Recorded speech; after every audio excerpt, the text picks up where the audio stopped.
It's Sunday night, it's 10 to 6, and it's hockey night in the hangar, as tonight the Berkshire Bees do their second weekend of facing a title contender here at home, as the Milton Keynes Lightning are in town for their third and final visit.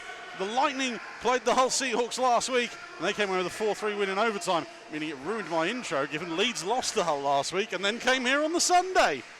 I'm honestly still not gloating about that, honest, but it will get mentioned quite a lot.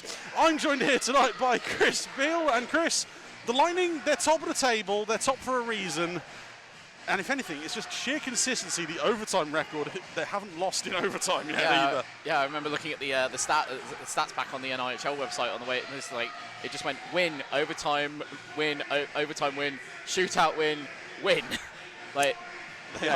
They are just making sure they pick up the points everywhere and anywhere at the moment. Which is the sign of what you need if you want to be a true title contender at the end of this season. So thank you for joining us here this evening. Obviously not many in the ring tonight given how cold it is outside.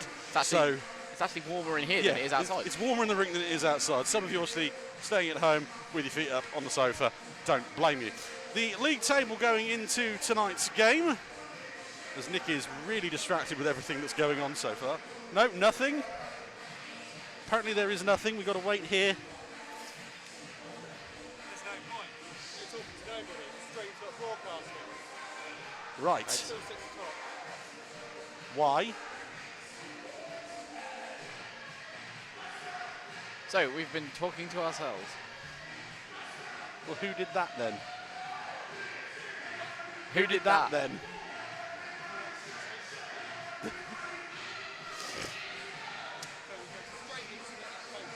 Right.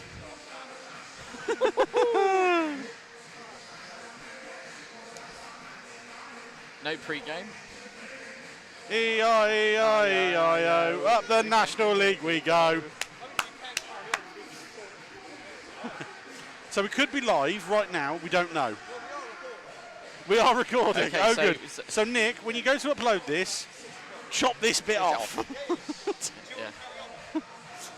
Yeah, we should probably. Well, no one's gonna know. You can't exactly put it on YouTube. You know, here's the intro to tonight's show. I know. We can't put it on YouTube, can we? Annika decides to put it on just to punish us. For everyone watching at home or watching it via Instat in the week, hi Joe Wilson. I know you like watching these back. Your shout out doesn't count because we're not live. Ha We're semi-live. Semi-live, the best kind of live.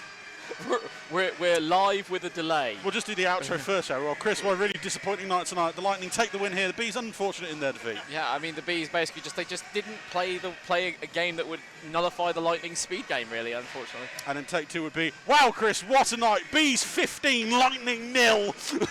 Absolutely incredible. Like the Bees played an absolutely incredible home. They played small rink hockey all night. They made sure that the Lightning couldn't get their speed game in, and they capitalised on every single opportunity. Ralph Sasenis with 10+5 for the evening. 3 sellies in front of the Lightning bench. It's amazing that those 3 sellies didn't cause a line brawl. Again. Of course, though, we should point out none of those goals were the fault of the referee. Nope. Nope. Yes. Hi, Ben. I know you're probably watching the stream. You won't see this either. Graham Dawn, probably the same. Hi. It's still Brendan, Ben, not Brandon. I checked. Ben's not. Well, Boo. I believe Ben doesn't have a stream tonight, but it's all right. Neither does Jamie Bartholomew, but he'll still be telling us all about it. This is where we find out this has been going. Like we see Twitter in a minute. It's like this has been going out live the whole time. On the bright side, Saints are 3-0 up against Swansea. Yay! Yay! We could beat a championship team.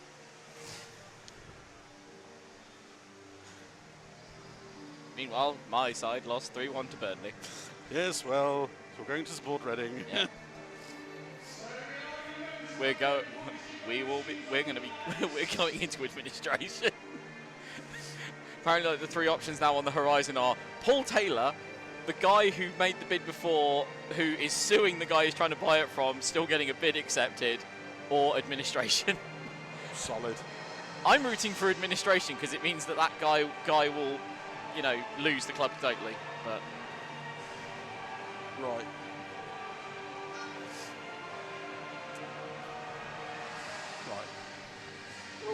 Knowing our luck, this is going to come live straight in the national anthem. So just, yeah, have that one ready to go. And then just wing it. Isn't that what we do every week? Same thing we do every night, Pinky. Try to take over the world. As the Lightning take to the ice, they're led out by Jordan Headley. No, they're not. They're led out by Will Curlin. Ah. Luckily, not live. I just saw a 1 and assumed.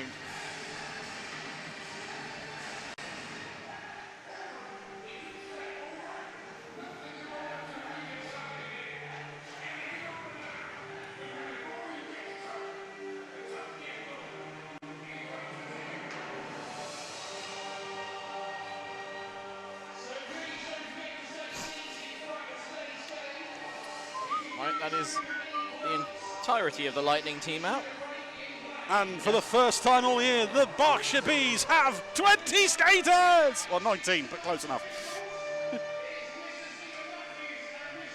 First words out of Joe Wilson's mouth. I've never seen so many purple shirts. Neither had I. Neither had I.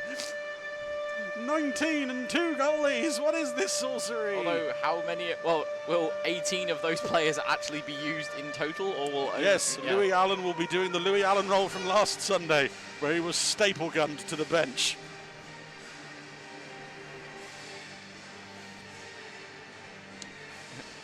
Are you going to get a thing that says we are live, or are you just watching and hoping?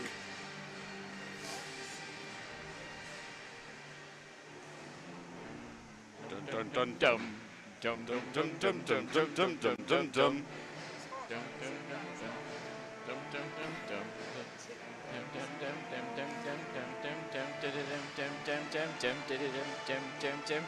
Leave, yeah.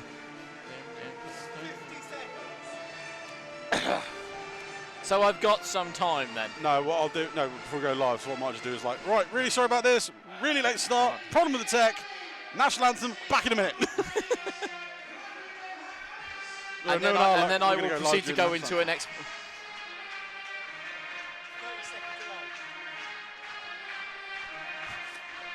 Well, we might be live now, we don't know.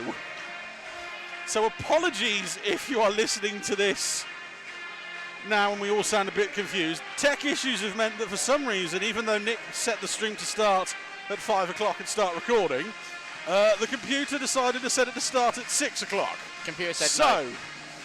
We don't know if we're live or not. We could be. The Bees are about to take to the ice, led out by Max Wright. We'll have the national anthem, and then you're going to get the world's fastest intro as I try and get you through the starting lineups, the fixtures tonight, and your starting netminders before Stephen Matthews drops the puck at about 6:03. Everyone got that? Good. We'll see you in about 2 minutes.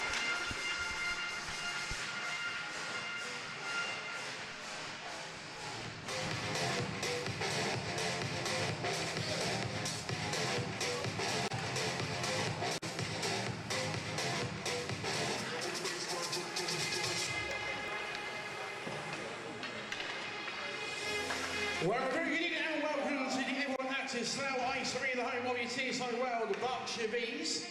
To start today's game, we do have a ceremonial puck drop, so I'm going to please ask Stuart Mogg for the Bees and the captain from the Milton Keynes Lightning to step forward as we welcome Jacob Alvarez to the ice for tonight's ceremonial puck drop.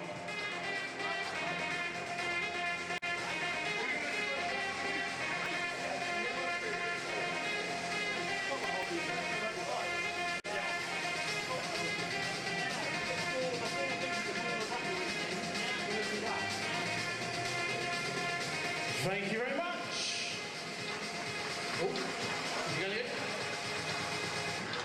Oh, good. Brilliant. Thank you very much, gents. Ladies and gentlemen, if you're able to, please stand, remove any headwear as we play the national anthem.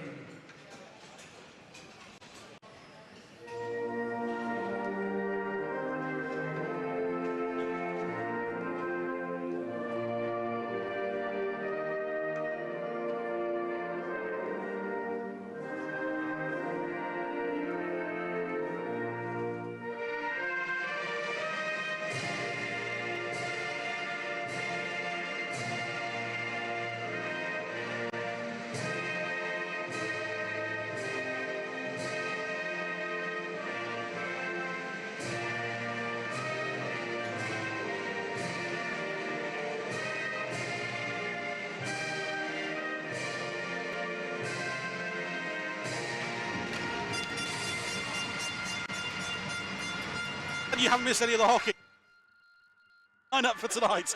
They line up as follows: 2, Adam Rossbottom; 6, Louis Allen; 12, Alan Wilson, welcome back for the first time since September; 13, Marcus Mitchell; 15, Ty Cathcart; 18, Preston Toms; 19, Will Stead; 21, Marcel Ballas; 23, Dominic Gabai; 24, Dan Rose; 27, Josh Smith; 33, 2-goal hero Ralph Sesenis; 71, Josh Kelly; 74, welcome back Liam Morris from suspension; 88, Josh Martin; 94, Stuart Mogg; 95, Jacob Ranson; netminders 34, Cameron Frayne; 42, Max Wright; Ollie Nags on GB duty is the only man missing. Your eyes do not deceive you. 19 men on the roster plus 2 goalies. At the other end of the ice, the Milton Keynes Lightning, they line up as follows: 5, Jordan Spadafor; 10, Tom Ruzurkis; 11, Callum Field; 15, James Griffin; 16, Max Stewart; 17, Corey McEwen; 24, Carter Hamill; 25, Ed Nags; 28, Tim Wallace; 33, Malik Martelli; 37, Patrick Forsberg; 59, Ross Venus; 71, Harry Gulliver; 77, Martin Susters; 86, Sean Norris; 89, Rio Grinnell Park; 95, Jordan County; 96, Ben Solder; netminders 1, Jordan Headley; 31, Will Curlin. Chris, thank you for joining me here this evening. Quick, talk about the team while I take a breath. Oh, okay. So yes, as we mentioned, the Bees are with a full roster for the first time in a very long time tonight. I've derailed. It's all been a mad rush. Yeah. Starting netminders this evening for the Berkshire Bees, Max Wright with start 29 of the year. He is 7, 18 and 3 so far in this season, a 904 save percentage, 4.16 goals against average. At the other end for the Milton Keynes Lightning, number 31, Will Curlin, makes his 12th start of the year. He is 8, 2 and 1 so far in the season, 896 save percentage, 2.86 goals against average. Your officials for the evening, this is the one thing I did forget, and Nick has practically got the button there. In the Water Wings of Power, Mr. Adam Bicknell and Mr. Stephen Matthews. Lines of Mr. Andrew Cooking, Mr. Guy Davis. Mr. Stephen Matthews ready to drop the puck for the first period, and we are not underway for period 1. Thanks for that, Steve. Now we are. The Lightning win the opening draw. And we just get it over the line. Yes. Normal service resumed now. Lightning Yeah. Normal service resumed. So basically you and me talking nonsense for the next 2 hours. That's all right, there's no Leeds fans this week.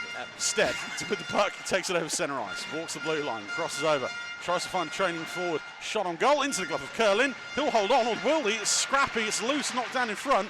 Puck back, Mogg tries to go for the shot, and the whistle is blown due to the Bees forward in a prone position, and Will Stead.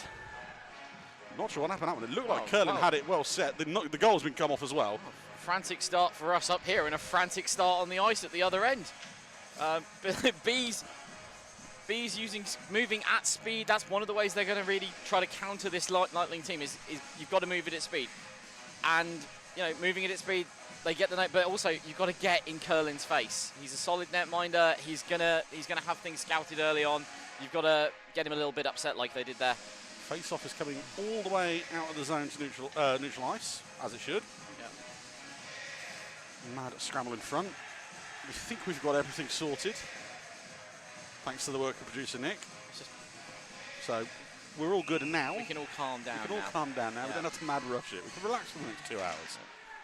Bees win the draw. Mogg over to Cathcart. He'll try and chip it on ahead. Turn over. Goodbye back there to collect the puck. Just pushes it up the ice.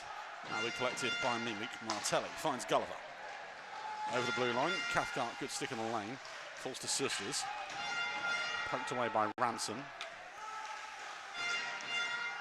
Sure if that's a broken. It doesn't look like it doesn't look broken. I think he just dropped it and skated to the bench as he was due a change.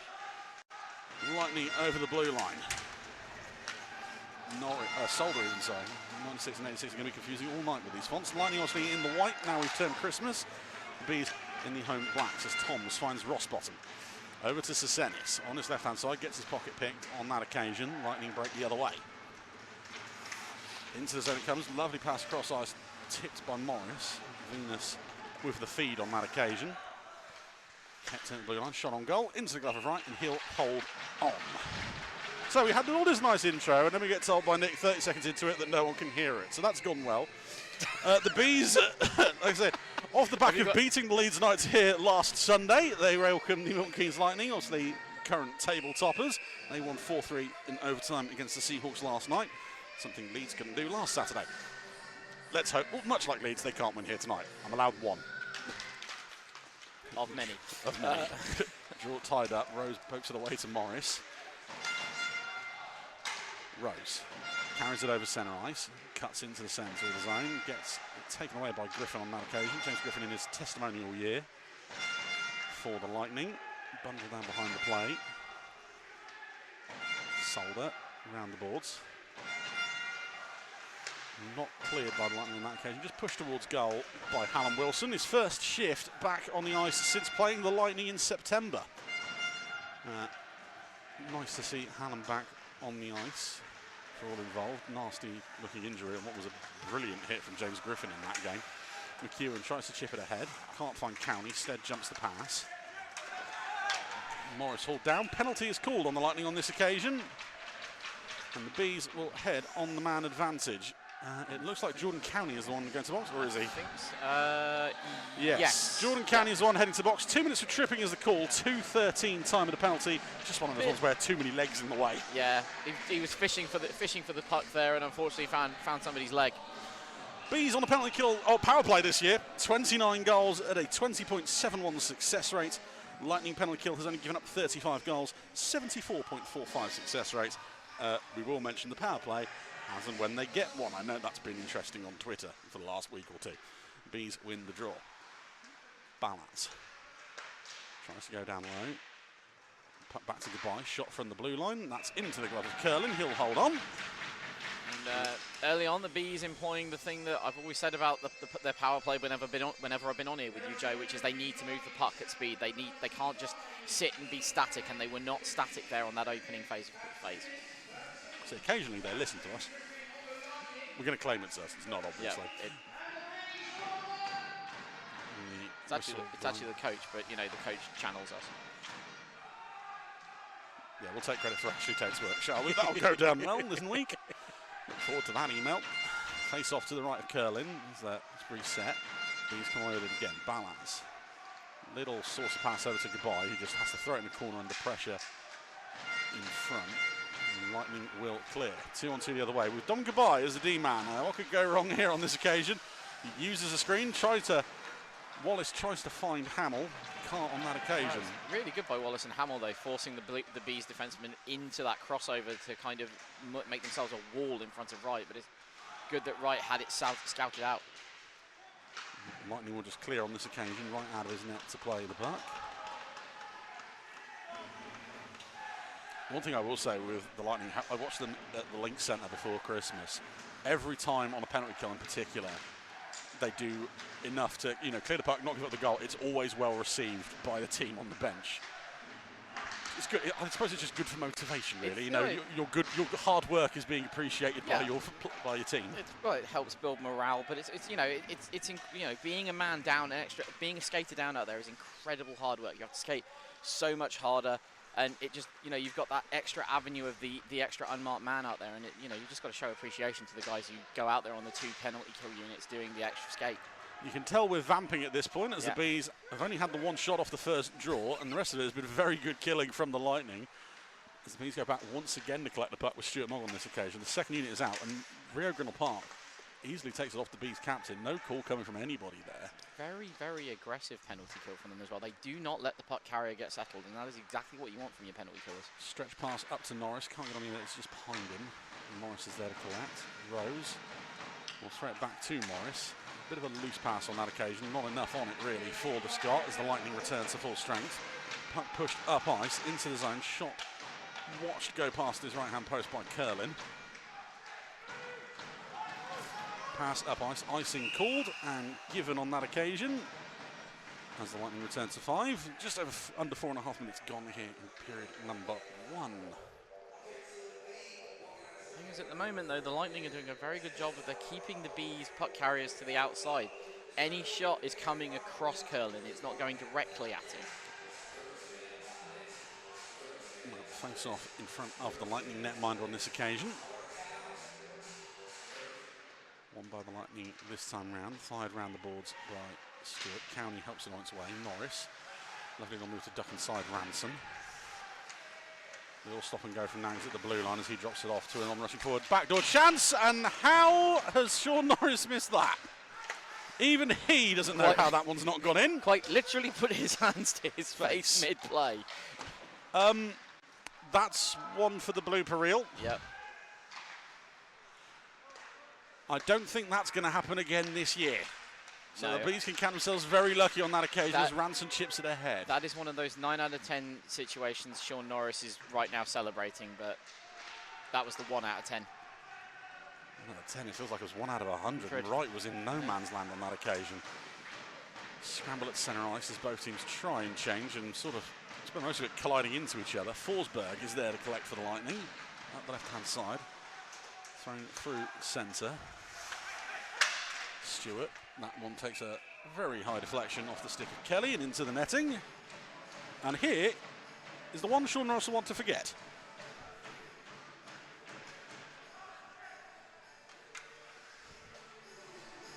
Yeah, that ain't happening again, lads. Yeah.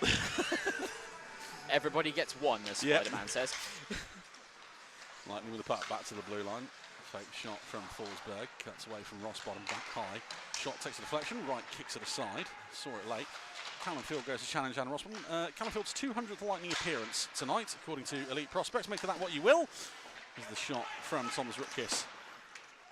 Saved by Wright. Sesenis collects the puck and cuts inside Soldo. He's got one man to beat him, that's Forsberg. That's a brilliant stick lift by the Finn.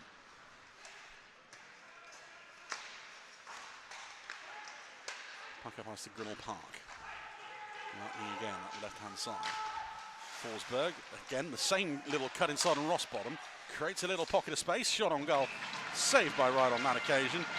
Tim Wallace jumping off the bench, calling himself a chance. Well, they're getting it to work now. At the beginning of this game, it looked like the thing I notice about the Lightning every time we see them here is that they struggle a little bit in the opening phase of the game to get their game plan to adapt to the change of ice surface, because they're very oriented towards big open space with a lot of speed on them. And they struggle sometimes here with that neutral zone play, but they seem to be adapting it a little bit right now to get these opportunities away. Rose wins the draw off Wallace. Wilson serve to the centre as he's bumped off the puck by Wallace. Martelli dumped in right out of his net play, gets nutmeg. Luckily there's a black shirt there as Rose will just clear the zone. Spatterfall. It's Martelli.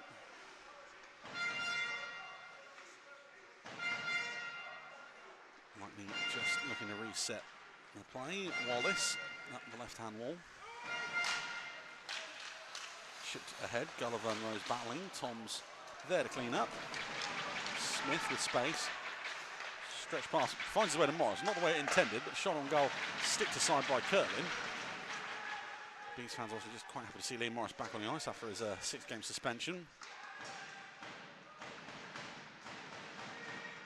Held up in the corner. In front of the Lightning travelling support.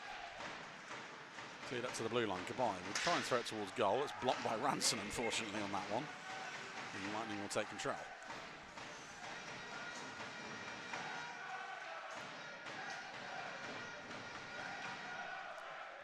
Taking a little bit too long here trying to get set up. The Bees are basically all in position for the oncoming play here. I always do worry that Lightning have the speed enough to separate themselves, but Mogg takes the puck away from Spatterfall.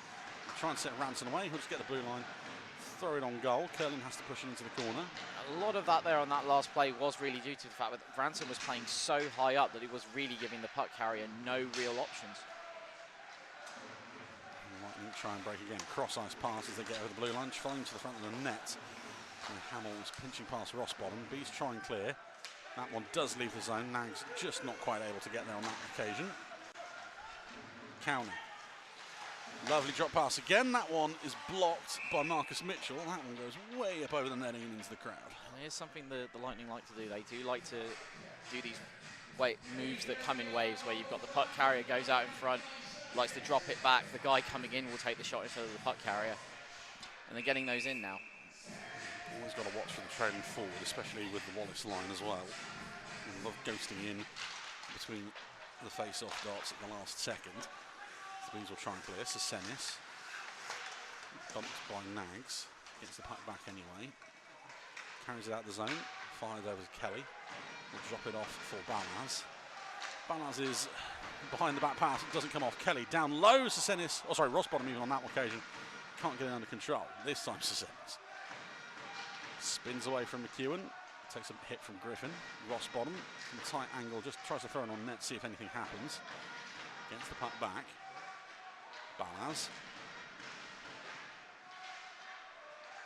Collected by Rossbottom. Gets it poked away. County is there and will clear. Good work from Josh Kelly. That would have broken up a 3-on-1 there for the Lightning. Puck thrown up ice. County, Bees will call for it, and they will get the icing call. We'll go all the way back. 9 minutes gone here in period number 1. Again, now the Lightning struggling a little bit there with the neutral zone transition play. Bees doing a really good job just clogging up the lanes, forcing him to make that dump in for an icing call.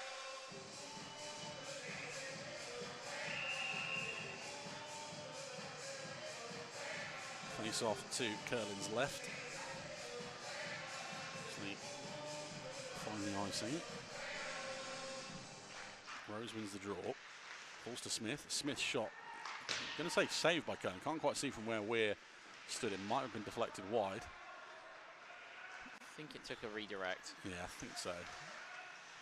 So Lightning bringing out the zone. They will try and change D-men at least to start with. That's a brilliant pass cross ice. There's the trailing forward, like we said, and it's a save by Wright as Max Stewart jumps in on the play. Cowney tries to find Stewart again. That one dispossessed. Toms will try and carry it out the zone. Does, but loses out to Cowney. Thrown ahead by the Lightning. Collected by Morris. Takes a hit from field. Wilson spins away from field on this occasion. We'll go back to Toms. And here comes the Lightning forecheck. One high forward in Rutgers, the rest sitting back at the blue line.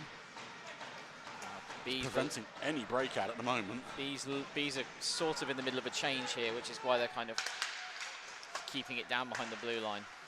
And the attempted stretch pass instead is picked off and thrown back low behind the Bees net. Toms is there ahead of, well, Toms, Rutgers.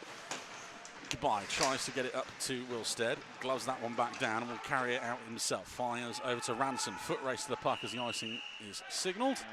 Goodbye there, just trying to release Ransom, who had a step on the Lightning defender there, but he just couldn't get the reach on the purchase and it leads to the play coming all the way back down here. And at the moment, Morris and Toms are going to be looking for a change. They have been out there for a while. The forward line has rotated, but the defensive line hasn't for the Bees. Goodbye wins the draw. Toms finds Morris. Under pressure from Gulliver. High flip off the glass. Takes a hit from Gulliver. Pass from Sisters. No man's land. As Bees able to clear the zone. Martelli takes it away from Stead. Carries it ahead. Thrown into the corner. Sisters evades a hit from Morris. Gulliver tries to go back to the blue line. That'll be stopped by Ransom. Goodbye able to clear. Tom's looking for the bench, at least try and get one D-man changed. Goodbye battling there with Gulliver. Chipped ahead. Icing obviously waved off on that occasion. Cathcart will be there to collect the puck. Pass up ice. Ballards with 4 white shirts. Just tries to get a shot towards goal after sticking Martelli on that occasion. Didn't really see how he was going to try and get a shot off in that situation. He was surrounded on all sides there. I think it's more a case of, trying to play the zone game and get it in below the net just in case the turnover comes as the Lightning carry it up ice with Norris. The thing is, if you're going to play that game, though, you kind of like this thing. This is one of my criticisms of the Bees this year. They do play this dump game, but they don't ever seem to have the guy trailing in support, looking to pick it up on the recovery. Puck comes loose from the pile. Right covers up. That will allow the Bees just a moment to make sure they got the right D pairings out and lines going. I have also just noticed it will be really easy to spot Sean Norris tonight. He has white tape all over his skates. I mean, all over them. Bees win the draw. Ross bottom. Plays himself into a little bit of trouble thanks to the forecheck from Carter Hamill. Norris fired back up to Griffin at the blue line. He'll step in. Dropped off to Venus. Going towards net. That one takes a bounce, but it's up into the glove of Max Wright, and he'll hold on. 7:56 remaining in the first.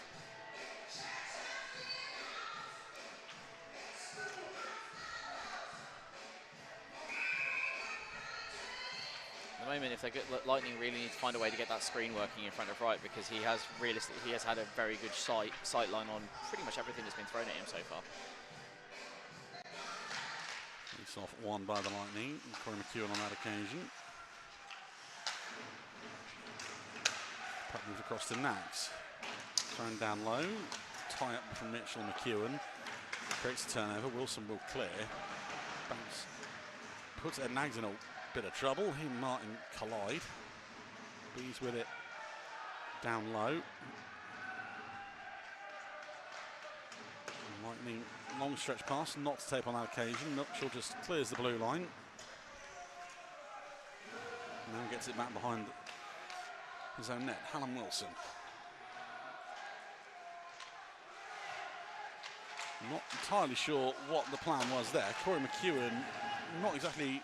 I think he was looking for the stop up to try and play it back around the boards down behind the net, but he wasn't really too aware of the Lightning player who was in close attendance. Mitchell takes over the blue line. That one's thrown on net. Wright will hold on with two white shirts bearing down on him. The Bees will be.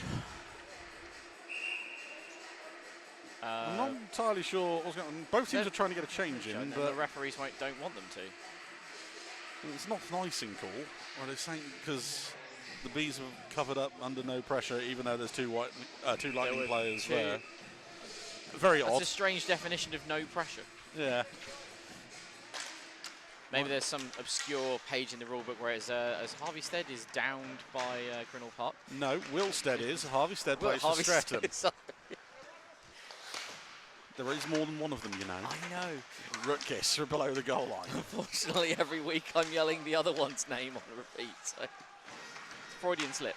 Chance in the slot falls to Callum Field. That one's blocked by Kelly. Takes a hit from Grinnell Park. Rutgers again jumps in front of the play on that one. Spins away from Mitchell. Rutgers will try and fashion an angle, and that one's saved by Wright. Drops down to get a better view of it there, Max does. There's Grinnell Park. There you go. There's the screen in front that Chris wanted. Right down low early, makes the glove save.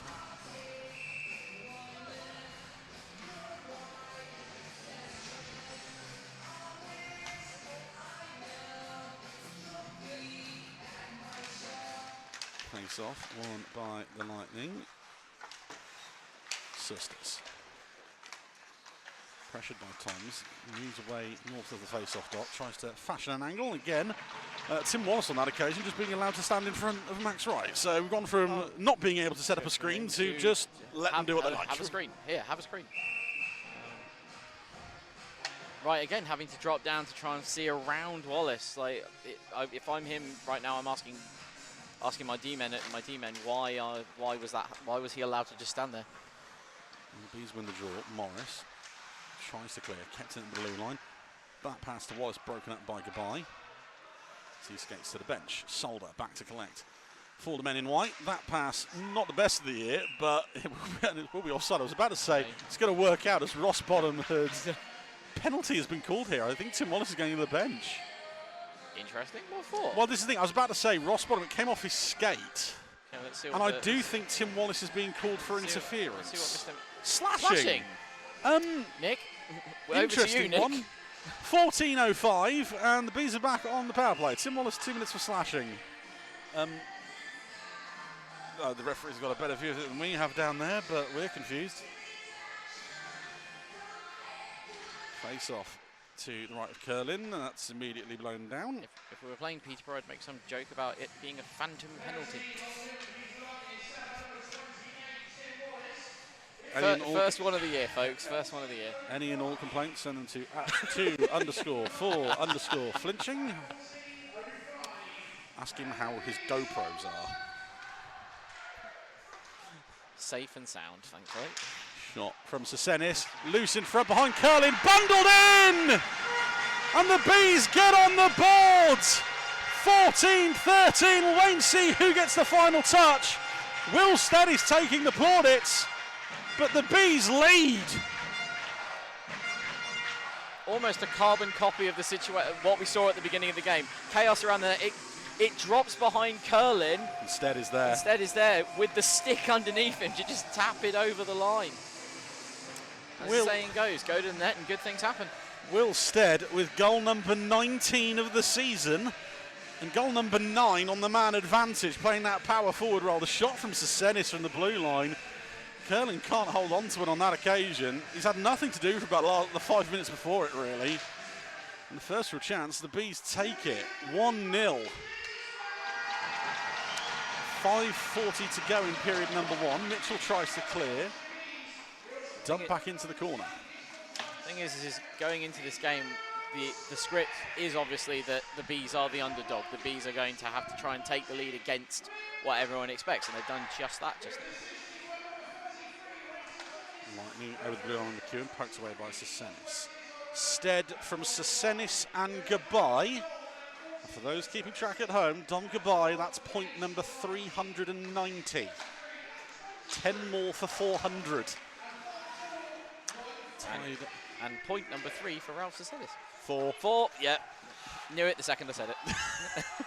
Shot from the blue line, blocked away by Wright. Cowney gets a brilliant recovery in ahead of Mitchell. Rossbon will set Balaz away, and he'll set Sesenis away. Shot from the blue line into the glove of Curlin. He'll hold on that occasion. The face-off in the Lightning zone. Yeah, Sesenis faced with not really much other option here than to try and take that shot. He's got the got 2 Lightning players closing down on him. Gets him the face-off in the offensive zone, and right now, you know, you can see it. The Bees are on the momentum. Tripping over myself. Yes, they have the momentum. Words are hard, everybody. Yeah. Face off to the right of Curlin. Won by the Bees. Mogg walks off the face-off dot. Shot blocked in front. Lightning will collect and clear. Mogg stops that one at the centre ice.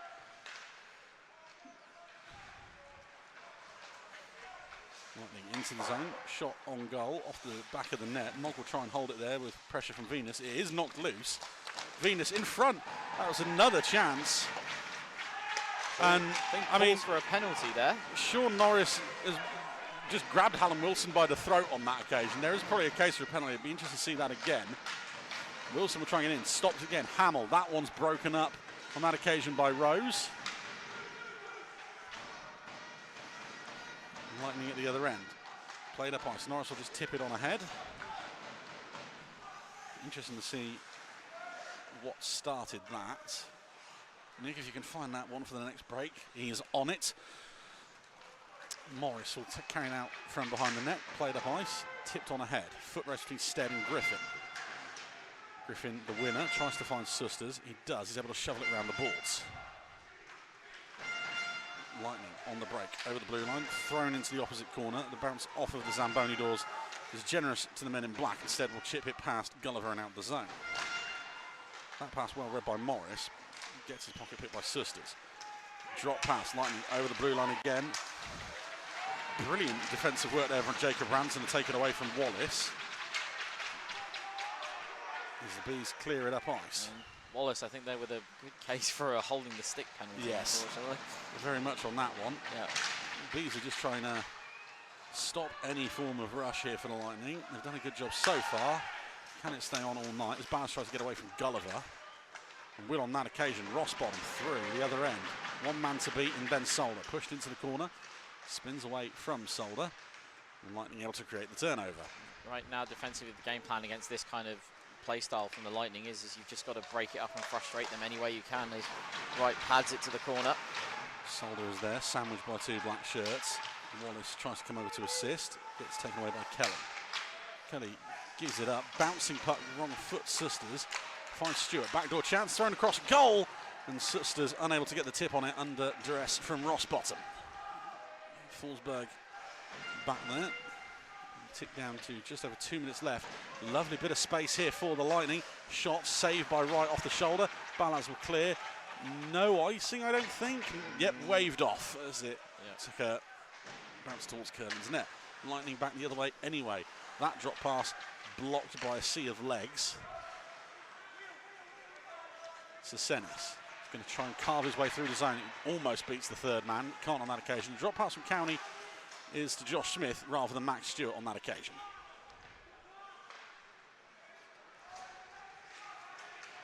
Stewart tips that one ahead. Icing waved off. Thrown around the boards. McEwen tries to get away from Wilson. Martelli. Cowney. Poked up high by Martelli. Deflected shot on that one. Takes it away from Wright's net.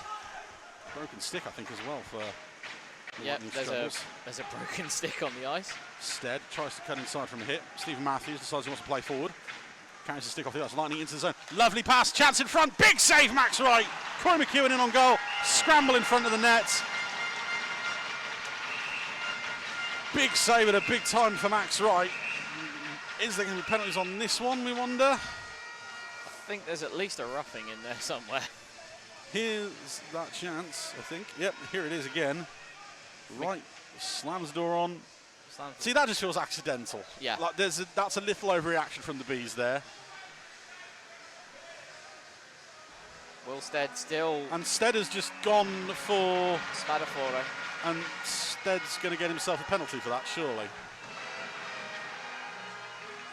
Well, yeah, now the referees are going to have a talk. So I think we could have had a case of no call or 4-on-4. Spadafore's having to be restricted. I think he's heading to the dressing room, actually. Spadafore's gone.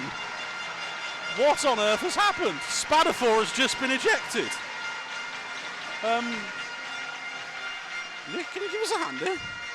What just happened? 1857. The only thing I can think is something... Now, has Jordan Spadafore just gone because of maybe blood on the shirt or something like that? Or has he been thrown out? But he's definitely gone to the changing room. It wouldn't be because we're at 1:03 Josh on Martin the clock. is talking to someone here down below us. I can't see any well, the blood linesmen on have come over to him, and I think this is a case of... I think Josh Martin is gone as well here. Now, whether or not this is just a case of it's fives and we're going to cool them down. Possibly. But the way Spadafore was being escorted off, that was not he was physically having to be moved by the lino. It was not. That was not a player who was like, yeah, I accept. I'm going for 5 minutes. I might as well go to the locker room. Well, apologies to everyone at home who's expecting us to bring some wonderful insight into that, but we're just as confused as everybody else. We'll wait and see if there's anything on the clock. It's a strange thing when a sea of humanity erupts in front of you that you Well, don't really see everything, but do you? that was fine. Yeah. Yeah, I know, almost that. Also, if we don't have a good camera angle. But I don't understand what happened with Spadafore. No. If anything, I thought Will Stead was getting a penalty. He punched him in the head. Yeah, I mean, I was expecting that. It's 5-on-5, which makes me think it could be 5 each. Annoyingly, co-producer Annika isn't here with her iPad tonight. I know she's watching from home, so thanks for staying in the nice, cold and comfy, nice, warm house instead of helping us out. So we have I'd love to help you with the penalties, but even I don't know them from up here at the moment. We have to go with Plan B, waiting for our rink announcer, Danny Perchin. Yes, or waiting for the national pitch. It's 5-on-5, minute and 3 to go. Nothing on the clock, so it makes me think it is maybe 5 each. We'll find out as the Bees take it up ice. Stead finds Ranson. Final minute of the first period. Here we go, penalties. Jordan Spadafore and Josh Martin. Even they've got that wrong. Yeah, so 2 for Spadafore for slashing, 2 for Josh Martin for roughing. Everyone calmed down. Just seems odd that they were thrown out of the period with a minute to go. Obviously, coincidentals and all that. I mean, yeah, fair enough. Potentially just the referees trying to head off anything maybe happening after the whistle with both of those players around. Seems give them both a chance to cool off in the locker room. Well, the hits are still flying in. There's Griffin with one on Stead. Lightning will dump it in from centre ice as we tick down below 10 seconds. Stead, met by Carter Hamill on that occasion. They'll just go to tie it up against the board. Will Stuart Mogg as the clock ticks down 2-1. And that is the end of 20 minutes. Well, ignore what happened there with a minute to go, shall we?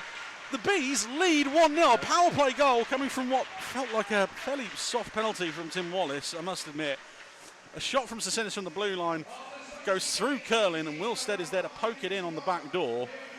Tempers flaring a little bit there at the end of the first. There was a moment with Norris in front of the net where he didn't agree with, and then also that big bundle just in front of Wright with a minute to go. The Lightning had a golden chance themselves with Sean Norris somehow missing the net, and I have no idea how he has done that. It feels like a once-in-a-career kind of miss. That's a once-in-a-career miss. And luckily it was tonight at the moment. But Chris, through 20 minutes, 1-0, very even, very free-flowing, as we've seen from both sides so far tonight.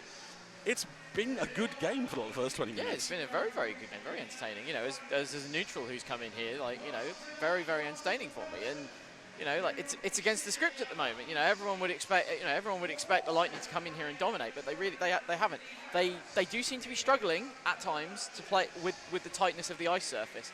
The Bees are playing very, very solid small rink hockey at the moment against them and counteracting that. The defence, combined with Max Wright, the active stick work that we saw in that final kind of like third of the period, just every lane clogged, active sticks, bodies everywhere, just frustrating the Lightning's ability to move the puck around and get any kind of a clear shot on there.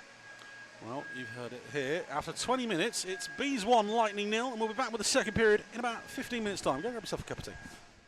Welcome back here to the hangar for the start of the second period.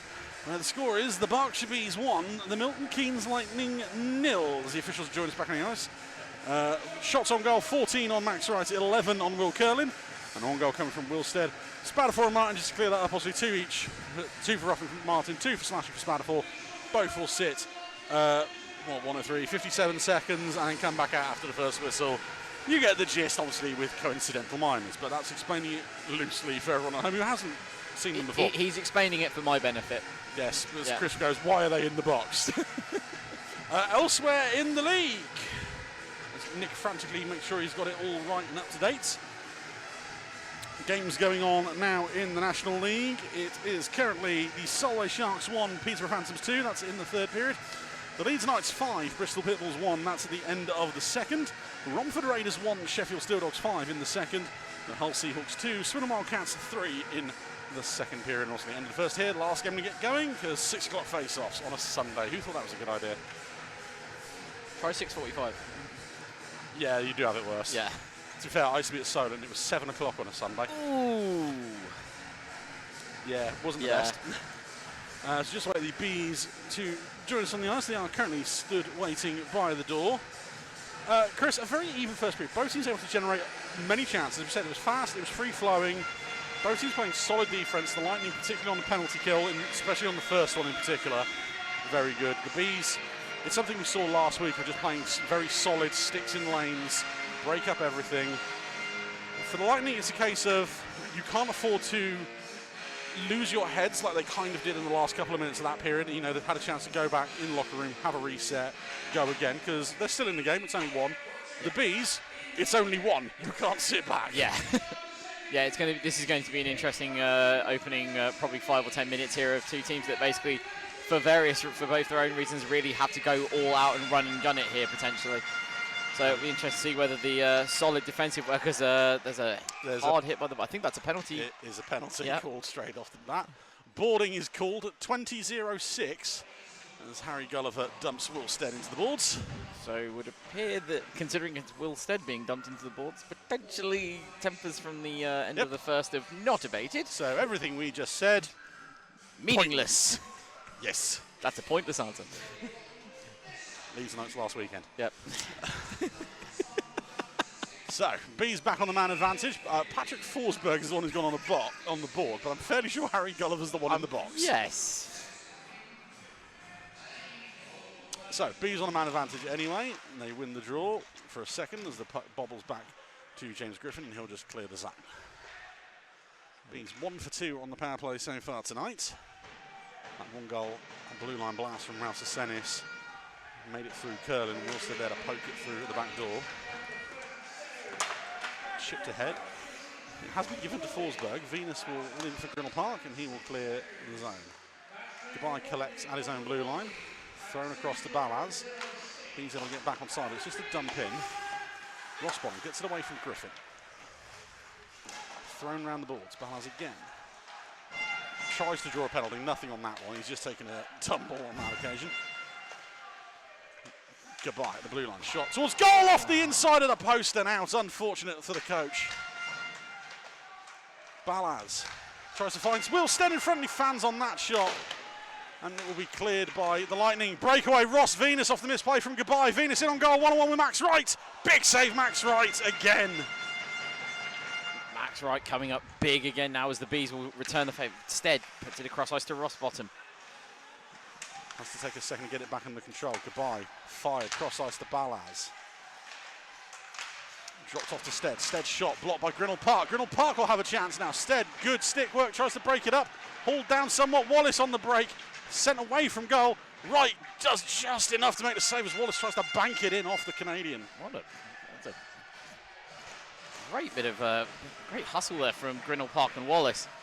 But also at the same time, great defensive work here by the Bees. Here's the first one. Venus, I said Wright saved it. He's actually missed it entirely. The second one. Again, it's like with the Norris thing, it's like, how often do you say the words Ross Venus misses a breakaway chance? Not very often. Spatterful and Martin return to the game. 32 seconds left on the Forsberg minor. Still convinced it was Harry Gulliver.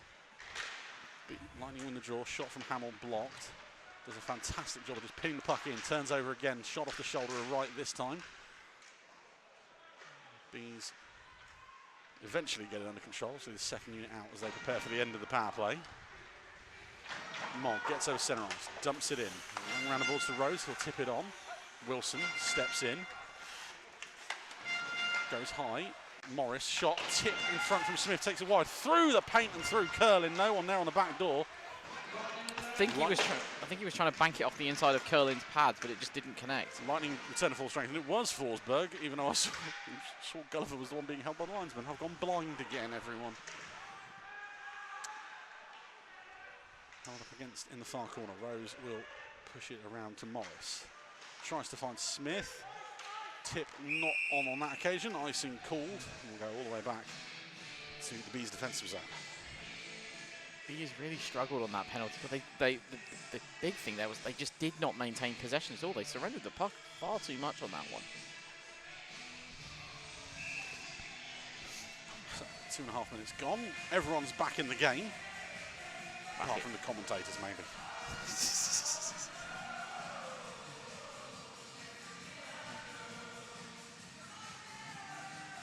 Face-off is coming some point this evening. There it is. Lightning win the draw. Good battle from Mogg to get it ahead of Max Stewart. Good work from Cowney, though, on the stick lift. Prevents the first breakout, and that will be iced straight away.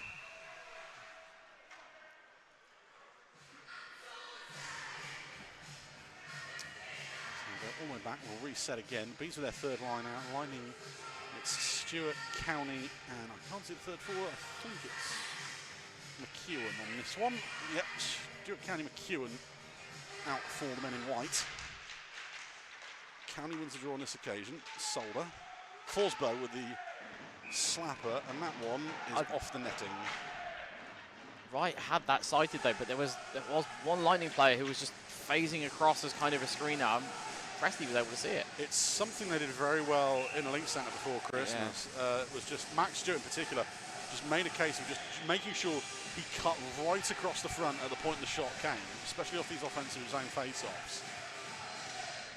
As McEwen takes the draw on the different hash mark on this occasion, the Bees win it. Stead will chip it off the boards. Bees appealing for an offside. Cowney with the puck. Tries to fire it across. Goal. Chance for Max Stewart. Saved by Wright once again. Think off the shoulder this time once more. Stead will clear the zone. Solder's attempt at clearance blocked by Stead. He has 4 white shirts to beat. Will Stead ushered into the corner by Forsberg. McEwen loses out to Goodbye. In front, chance for Ranson. Tries to shovel it in short side. Curlin planted against the post. Says no. I think the game plan now does appear from the Bees at least, but it seems to be get as close to Curlin as possible to get the opportunities in net. High flip as the Bees go for a change, risky, and it might not pay off. Sisters down low, tries to find Cowney. Great tie-up by Adam Rossbottom at the back end. Will create the turnover. Sasenis tries to clear, glove down by Stewart. Stewart shot off a stick and into the netting behind Wright. Again, it's a continuation of just what we saw in the first period. It's very even right now. One side has a go, the other has a go back. Bees' defense though is still having to be very, very active. They're having to throw themselves all over the ice to make sure that the Lightning do not get a clear chance and don't get sticks settled on the puck. Bees with the draw, try and clear, and they will get it clear. Sasenis unable to get the tip on it, but icing will be waved off as he was close enough. Tries to battle ahead of Ed Nags. Nags drops it off. No one saw Rossbottom coming in, particularly Callum Field. Back to Sesenis. Up to the blue line. Mogg tries to step in side, down below the blue line, loses an edge. Keeps taking together. Gulliver with a slash on Mogg there at the end.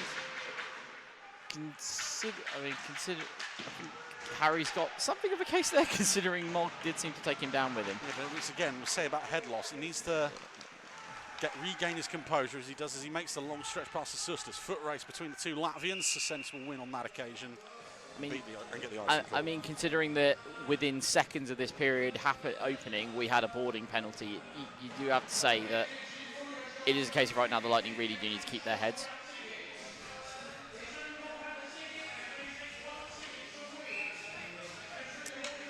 Gulliver's making his protests known to Adam Bicknell. We saw obviously a few weeks ago with Wilstead getting progressively more and more wound up at the officials, how that cost the Bees one of the game as Preston Toms with a shot from the point comes in. I believe blocked by Dan Rose on that occasion.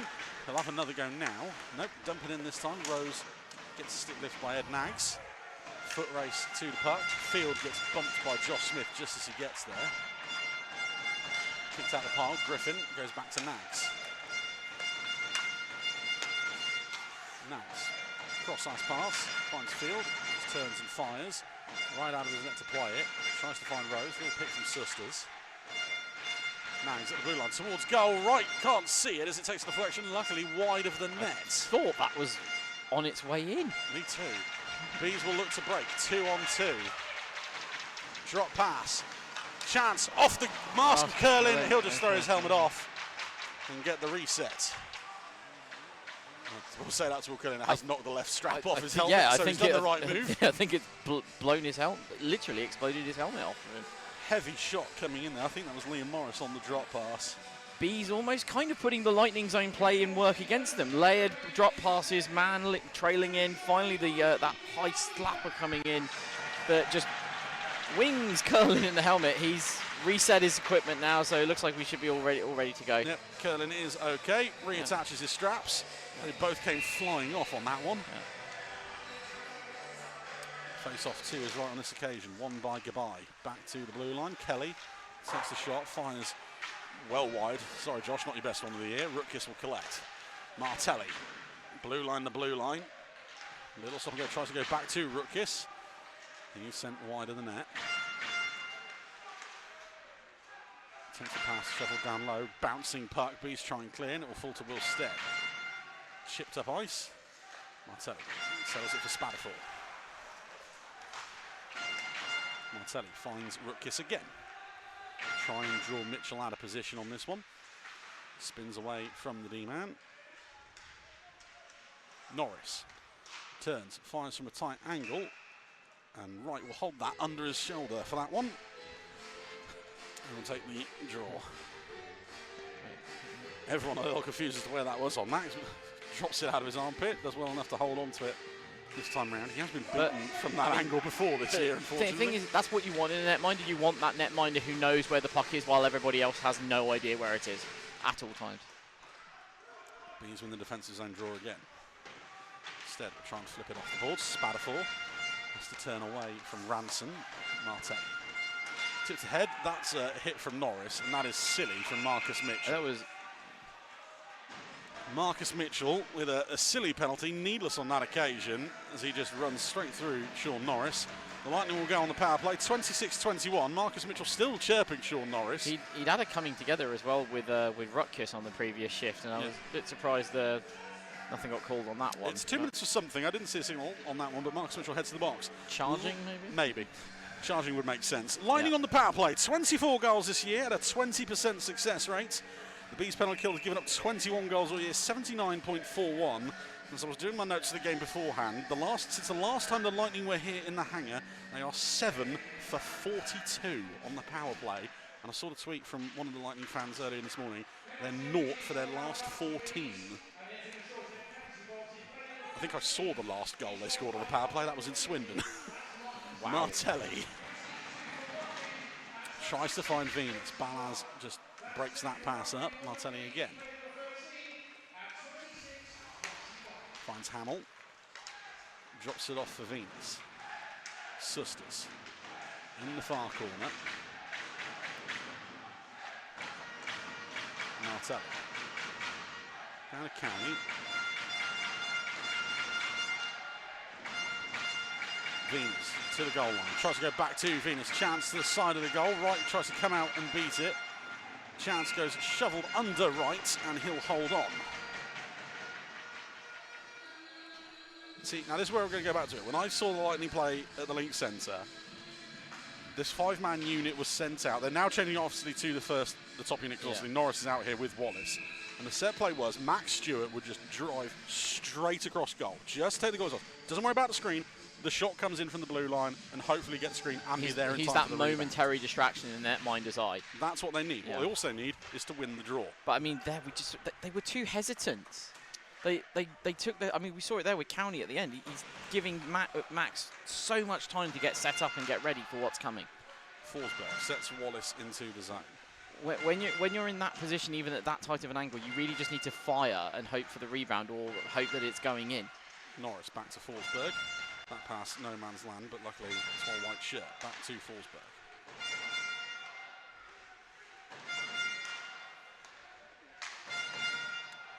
Movement around the horn as it comes through. Stewart to the side of the net. Gets taken away by Balaz. And cleared as far as centre ice. 25 seconds left on the Mitchell minor as Norris leaves it for Forsberg. Norris up the right-hand side. Room to work. Shot blocked by Kelly. He'll go round to Stewart.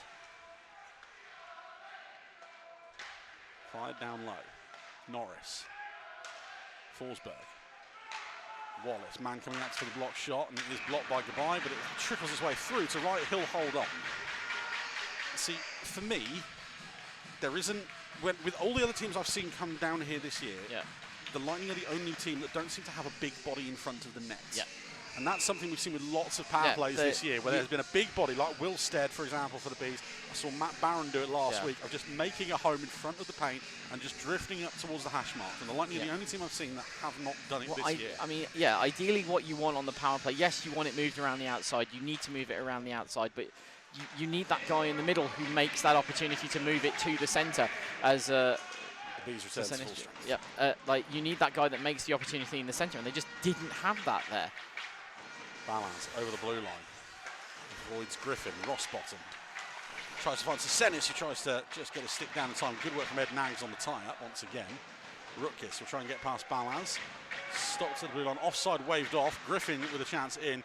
Another good stick in the lane prevents that shot on goal. Heavy hit in the corner. Legal one, though, by the Lightning. Nags throws it on goal. Blocked. Dropped into the corner. Rutkis finds Grinnell Park. Looks for an option. Fired across. Griffin tries to return serve. And that will fall for the Bees. Balance. Batted down by Grinnell Park. He appeals for a high stick. Nothing given. That pass picked off luckily by Stuart Mogg, and he'll clear it into the corner. Both teams change, or get some changes in. Nags takes a hit from Morris. McEwen dropped off. Back to Nags. Chance in front. Off the glove of Wright and over. I thought Max had it on that occasion, but this will flash leather. Bees the other way. Stead barreling through Malik Martelli, or at least trying to. He can only do so much. Martelli the other way. Blast past Toms. Probably should have been a trip on that one. I think that should have been. Yep, and the Spatterford collects the puck down low. Toms finds Goodbye. Tries to shovel it around. No real contact on that one. Spatterford pins Stead to the boards. And now McEwen a step and take the puck. Martelli already maybe thinking one pass ahead too soon there on that occasion.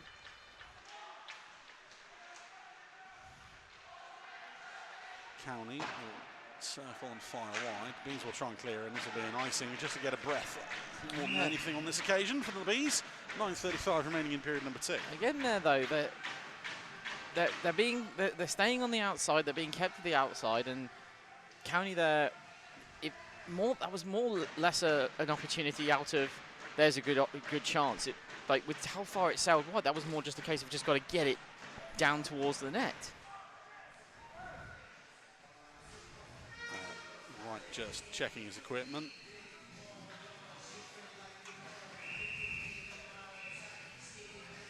He's given a warning on that one for Wright making sure his equipment wasn't broken.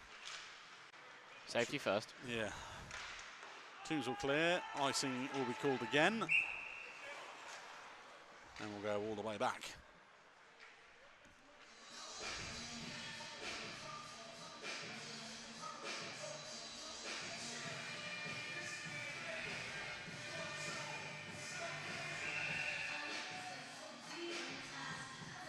Face off to the left of Max Wright.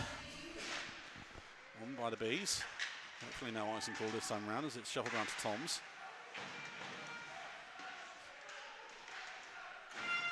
Chipped ahead, Lightning with it. Shot from Wallace off the blocker of Wright on that occasion. Battle in the corner. Goodbye with a heavy hit there. Delivered onto him by Gulliver once more. Able to get back up and take it off of the stick of Wallace, and now Gulliver and I think it's Morris are going to throw hands. Morris not liking the hit on his coach, and well, they're both gonna get 5 minutes for fighting. That was 5 minutes for aggressive cuddling. Yeah. Not a single punch thrown. The Lightning bench try and hype their man up, but I mean, that should be 2 each for roughing, let's face it. I mean, to be perfectly honest, considering where the referees were in that, it should be 5+2 with fighting and boarding, because what I saw happen to Don Gabai, even though he did get up immediately, that was not safe. 31:01 is the time of the penalties.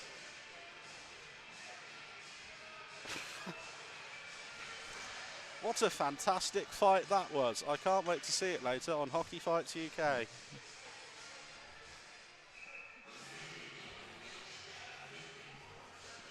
That was better than the main event of this year's WrestleMania.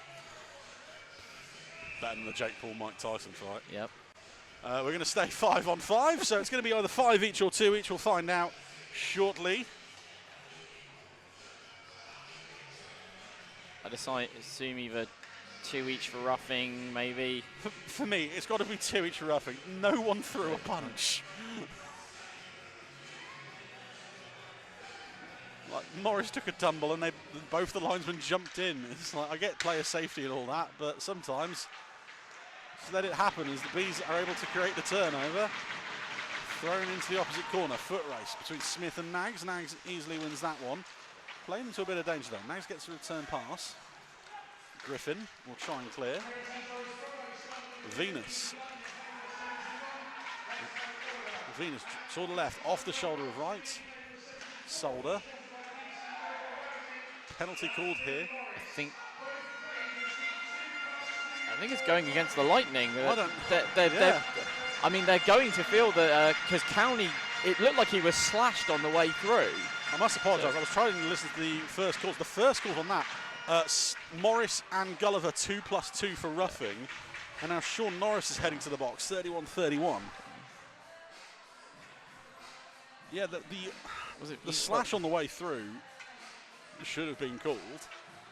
And again, it's the retaliation that gets called. Yeah. So Norris heads to the box. The Bees head to the man advantage again. Somewhat fortunately, shall we say. There's referees that make a decision on that one. We'll wait and see what the call was. Yeah. It is. Yep, 2 minutes on the clock for Sean Norris.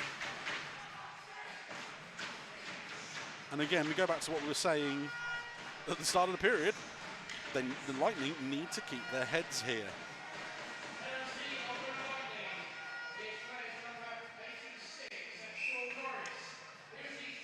The Bees, for the Bees, I mean, Bees here right now. They've done a lot right on their power play, with the exception of that last one, which was a kind of a regression to old habits. But if they can repeat what they did on the first power play they got in the goal tonight, I think we could be looking at another one here on the board. 2 for cross-checking is the call on Sean Norris. It's gone down as Josh Kelly in the box for the Bees. I thought it was Morris. Brilliant hit, I must say, from Ross Venus. Did anyone catch the number of that train? I believe it was 59. well received by the Lightning bench. You can't help but feel it. That one not so well timed by Rio Grinnell Park and easily brushed off by Will Stead. Goodbye into the zone, turns away from Grinnell Park. Fired across to Sesenis. He lets that run through the Ross bottom. Back high, goodbye. Chance blocked by Grinnell Park, and it will be a foot race. Grinnell Park has the wheels. Drops it off for Venus. Spins away from one. Just looks to kill some time. And that falls nicely to the stick of Marcel Ballas. Ballas tries to find Ross bottom. That is not the greatest pass as it finds Spatterfall. Back to Ballas. He'll feed Sesenis. Finds Ross bottom. Back to goodbye at the blue line. Down low, Ross bottom again. Goodbye, Sesenis, chance, that's off the post. The second time the Bees clang iron in this period as Ballas shovels it along to Ross bottom. Back to goodbye as the angle's closed down, shot off the Zeus on Curlin's chest. And Stead and Spatterfall, sorry, making friends. And then Sesenis as well making friends with Spatterfall. And now Stead's making friends with Rio Grinnell Park. How many times do we need to say this, lads? Keep your heads. Both teams. I appreciate, you know, as the rule says, don't touch the goalie. Yes, Stead was very, very close to Curlin there. But, again, it's unnecessary. Wow. That's unforceful, isn't it? Oof.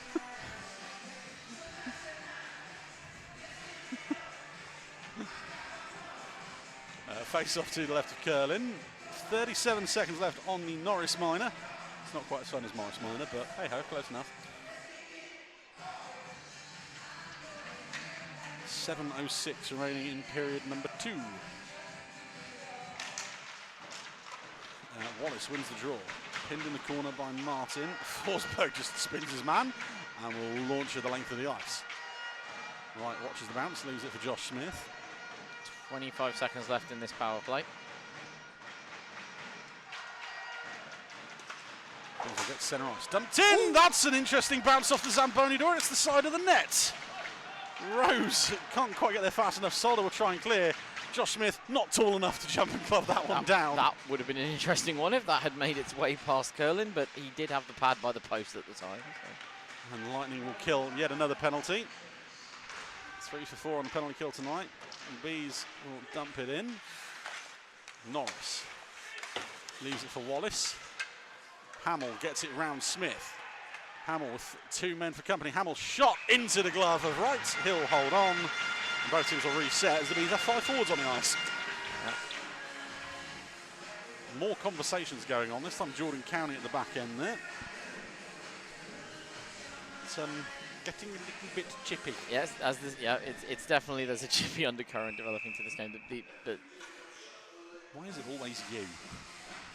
I don't know. I don't know what it is. I just have this effect. Face off to the right of Wright, won by the Lightning. Griffin. Honestly, I just want to turn up and watch good hockey. County. Back to the blue line. Nag's shot. Tip takes it wide of the goal on this occasion. Falls. McEwen, sorry. Just saw a 7 from here. It's Kelly off the side of the cage.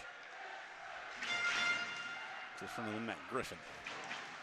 Tries to drop it off. Does eventually reach Max Stewart. Behind the net.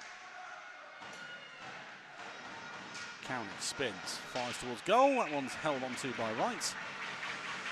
5.5 minutes remaining in period number 2. Lightning riding the momentum off that penalty kill right now.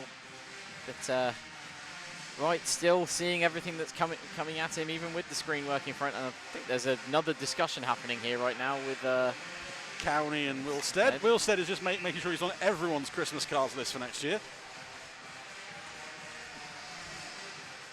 Thing is, he's kind of doing one of those things you want a power forward to do. He is kind of getting in the opponent's faces. Face off near the left of the zone, won by Marcel Ballas. Puck around the Ross bottom. Stretch pass, tries to find Sesenis. That one will go through for another icing call. I think this is something I've noticed the Bees trying to do all night long, that they keep trying to thread the needle and find Sesenis on a rush through. Much similar to the Max Stewart play, but they appear to be trying to do it through the neutral zone. through the neutral zone, through centre ice rather than wing to wing. Yes.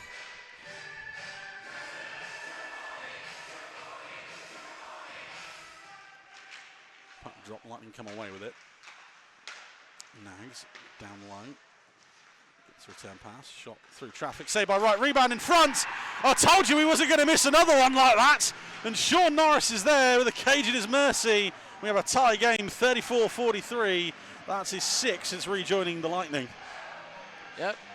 He said Norris wasn't going to miss another one. The shot comes in. The screen is there as well.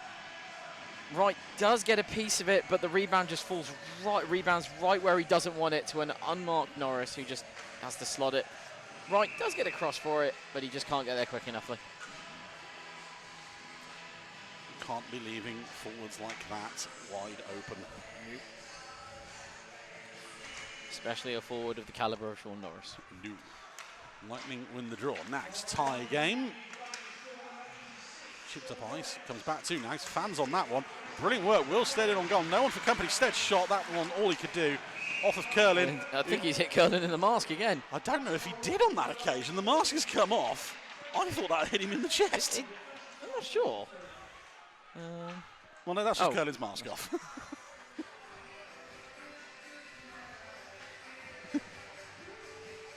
He will go through the cursory checks. There was a little conversation between Stead and Curlin afterwards. I don't know whether Curlin was asking, could you aim anywhere else than my head? Well, I prefer it if he aimed just over his shoulder or just under his glove. Yes. If I'm honest. Yeah.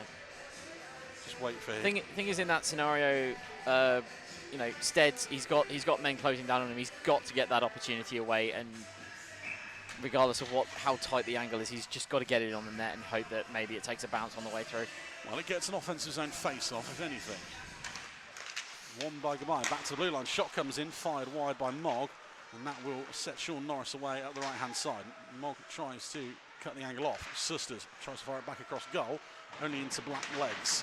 On this occasion, in Stuart Mogg and Jacob Ranson. Cathcart swings and misses on the hit on Sisters. Down low, Norris. Back to Martelli at the blue line. Does a good job keeping that one in. Spike around. A spatter for tip in front. And the Lightning turning around has been washed off. And now there's a scrum in front of the net again. Susters and one of the Bees defensemen just getting mixed up in front. A lot of cross checks being thrown as we. Steve Matthews immediately washed that goal off. Penalties coming once again. That's Martin Sisters being thrown to the box.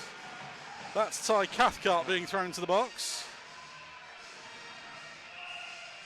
Will Stead once again is trying to get to Jordan Spatafor.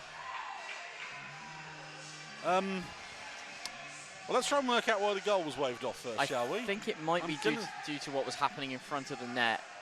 So there's Sisters with Cathcart. I'm not really sure. I'm not really sure why that's been waved off. There's a lot going on in front of the net, but if you're then there's no contact with Wright. The only reason to call off a goal in that situation is because I mean, the only thing I can think is what's been happening with Susters and Cathcart. One of the refs has seen it, has their arm up. We didn't see it because obviously we've got one ref one side, one ref the other, and it's come to a lightning stick. It's deemed to be under control, and that's why the play's been blown dead before the shot. That's the other thing I think of, which would explain why both of them are in the box. Yeah. But I didn't see an arm go up by either official.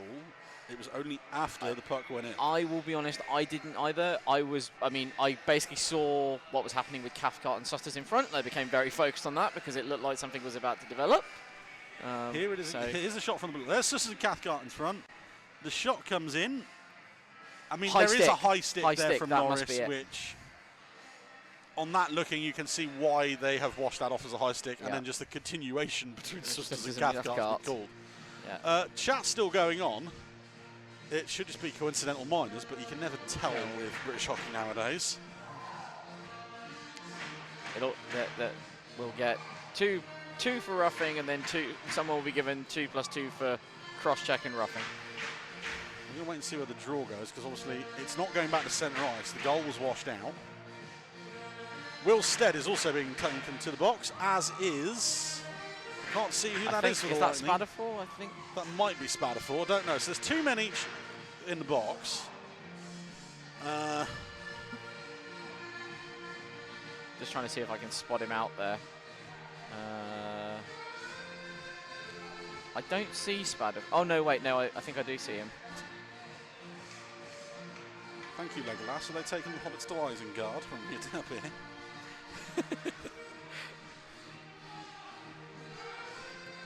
Lightning being told, obviously, to get players back to the bench. Believe... Well, there's not much explaining going on, hence vamping. There's the 2 captains currently talking with the officials. Obviously, you can imagine James Griffin is putting the case of why has the goal not been given, but obviously they don't have the benefit that we do up here of seeing Norris with a high stick. Yeah. Which it is. I mean, this is the thing. Like, it is you know, people accuse the ref. You know, I mean, we do it. We bemoan the fact that the referees miss something, but you know, that's a good catch by the refs. Yeah, that one they've called spot on. And, there is no goal on the board. Interestingly, I'm seeing the Lightning's training staff running down here underneath us to the locker room.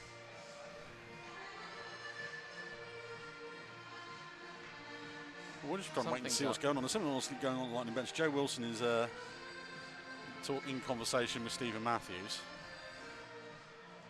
The players seem to be circling around centre ice, but there's no goal on the board. Now they're going back into the Bees' defensive zone. Neutral zone? Yeah, neutral zone face-off. Stays 1-1. 35-24 time of the penalties, but we'll get the explainers on it. The Lightning, obviously, not big fans of the decision to wash the goal off, but as we say, they don't have the benefit of replay like we do up here. As it stays 1-1. We'll try and get you the penalties as and when we can. Forsberg with the puck. Finds Venus. Stopped by Ranson.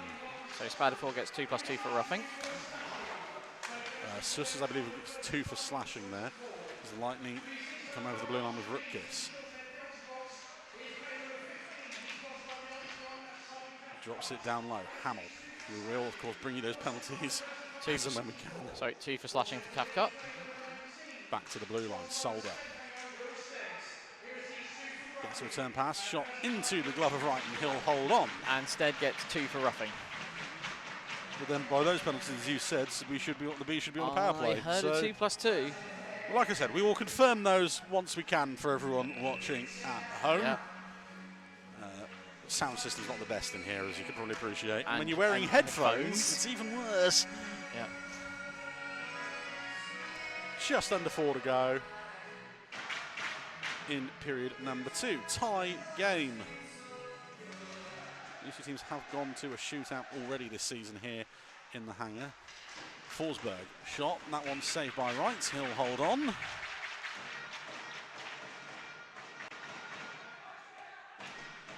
Just wait for penalties to update and get sent over to us. Oh no, I'm looking as well, Nick, don't worry. Yeah, that's the other ones. Yeah, that's the last bunch of penalties we had. We're on about the new one. We don't care about the old ones, we want the new ones. So, last period. Lightning turned the puck over. Tries to find Forsberg. Can't. Pinned to the boards once again. Bees able to come away with it. Puck chipped up ice. Solder will collect the loose puck. Martin then to get on the end of it. Turned over. Bouncing puck. Chance. Possibly there for a moment for Dan Rose. Good work from Forsberg. Prevents any form of shot. Venus at the other end. Drops off to Rutkiss. Loses out as Josh Martin comes from behind. Lovely pass up ice. Balaz through on goal. Marcel Balaz with a chance. Forced brilliantly away from net. Patrick Forsberg with a hell of a defensive shift to break up 2 breakaway chances for the Bees. Just absolutely brilliant work here by Forsberg. Forces Balaz to go wider and wider. Curlin as well, putting the body in, making sure that Balaz has to go wide. And on the previous play, just getting the stick in there, making sure that Rose can't get a clean opportunity on the puck. So penalties quickly for the Bees. Will Stead 2 for roughing. Ty Cathcart 2 for slashing. The Lightning, Jordan Spadafor 2 for roughing. Martin Sisters 2 for slashing. Okay. So you were half right. I think was Danny half right. I think that Danny added an extra 2 in there for you. Yep. Balaz in the corner. But like we said, you know, we're wearing headphones, and I am wearing a toque on top of my headphones. So an extra layer of insulation here. Ross Bottom trying to get it out of the corner. McEwen. Board battle all the way. Just shoveling along. Finally knocked loose. Nags can't clear as we start a new board battle slightly further up the boards. Ross Bottom at the goal line. Balaz. It's spun off the puck this time by Nags, and the Lightning finally shovel it into a bit of empty space. Griffin. Long stretch pass. Lovely offside. Stewart jumps the gun, or at least he's deemed to by the linesman. The camera not quick enough to keep up with that one, so I can't say. Something I don't think I've ever heard anyone describe before. A lovely offside. A lovely offside. If you're a Bees fan, that was a lovely offside. Yes. If you're a Lightning fan, not so much.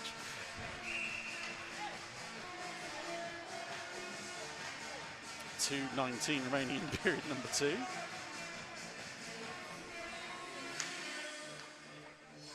Face off to Curlin's left, won by the Bees. Ranson dumps into the corner, where Jordan Spadafor, who is supposedly sitting a penalty, is on the ice.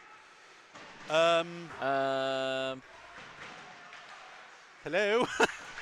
Well, this could be interesting. Ballas shot over the goal. Well, goodbye shot, he went over the goal. I think the Bees players are out of the box as well. I think. Have we actually gone past that? I think we have, haven't we? 35-72. Yeah, no, yeah, we've had 2 minutes. 4:36. Ignore us. Semi-professional idiots up here. Semi? Yeah. I'm a professional idiot. Completely forgot the penalty had expired. Ignore me. Most people do.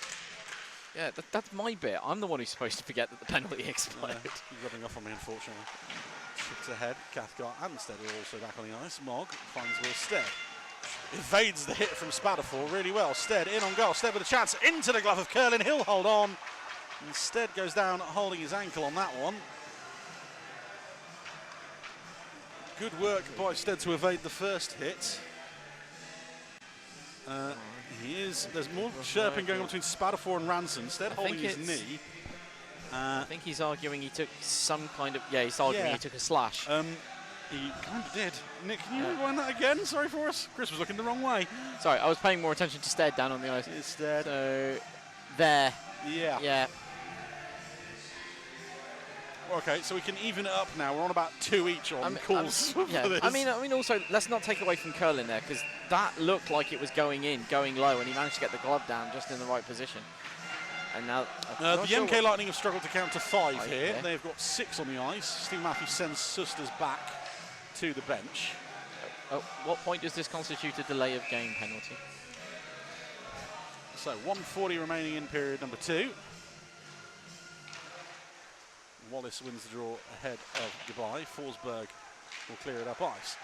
3-on-2 for the Lightning as Wallace drops it off for Norris. Back to Gulliver, who drops to one knee and misses the puck on that occasion. Back to Forsberg. Scores it away from goal. 5 cross ice. Again, Norris steps in, fires. That shot blocked. Forsberg. Down low. Gets a return pass, winds up, fires. And Max Wright sees that the entire way and into his depth. Yeah, if you're going to go for that play, you've got to, as now we've got more rafters at the net. It's going to be a long night, isn't it? If you're going to go for that play, if you're going to go for that shot directly down the middle from the point, you need Max Stewart really doing his kind of like cross-channel skate. I mean, there is an attempt by Gulliver to try and get there to beat the screen, but he just gets there a little too late. Yeah. 1:12 to go, and then thankfully we can all take a break.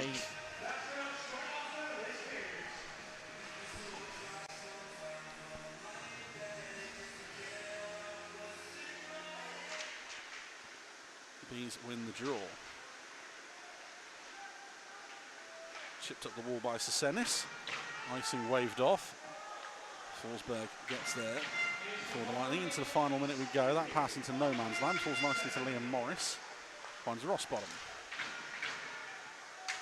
Kicked on ahead by Balaz. Taken away. Scramble and neutral ice. Rossbottom will just turn and go.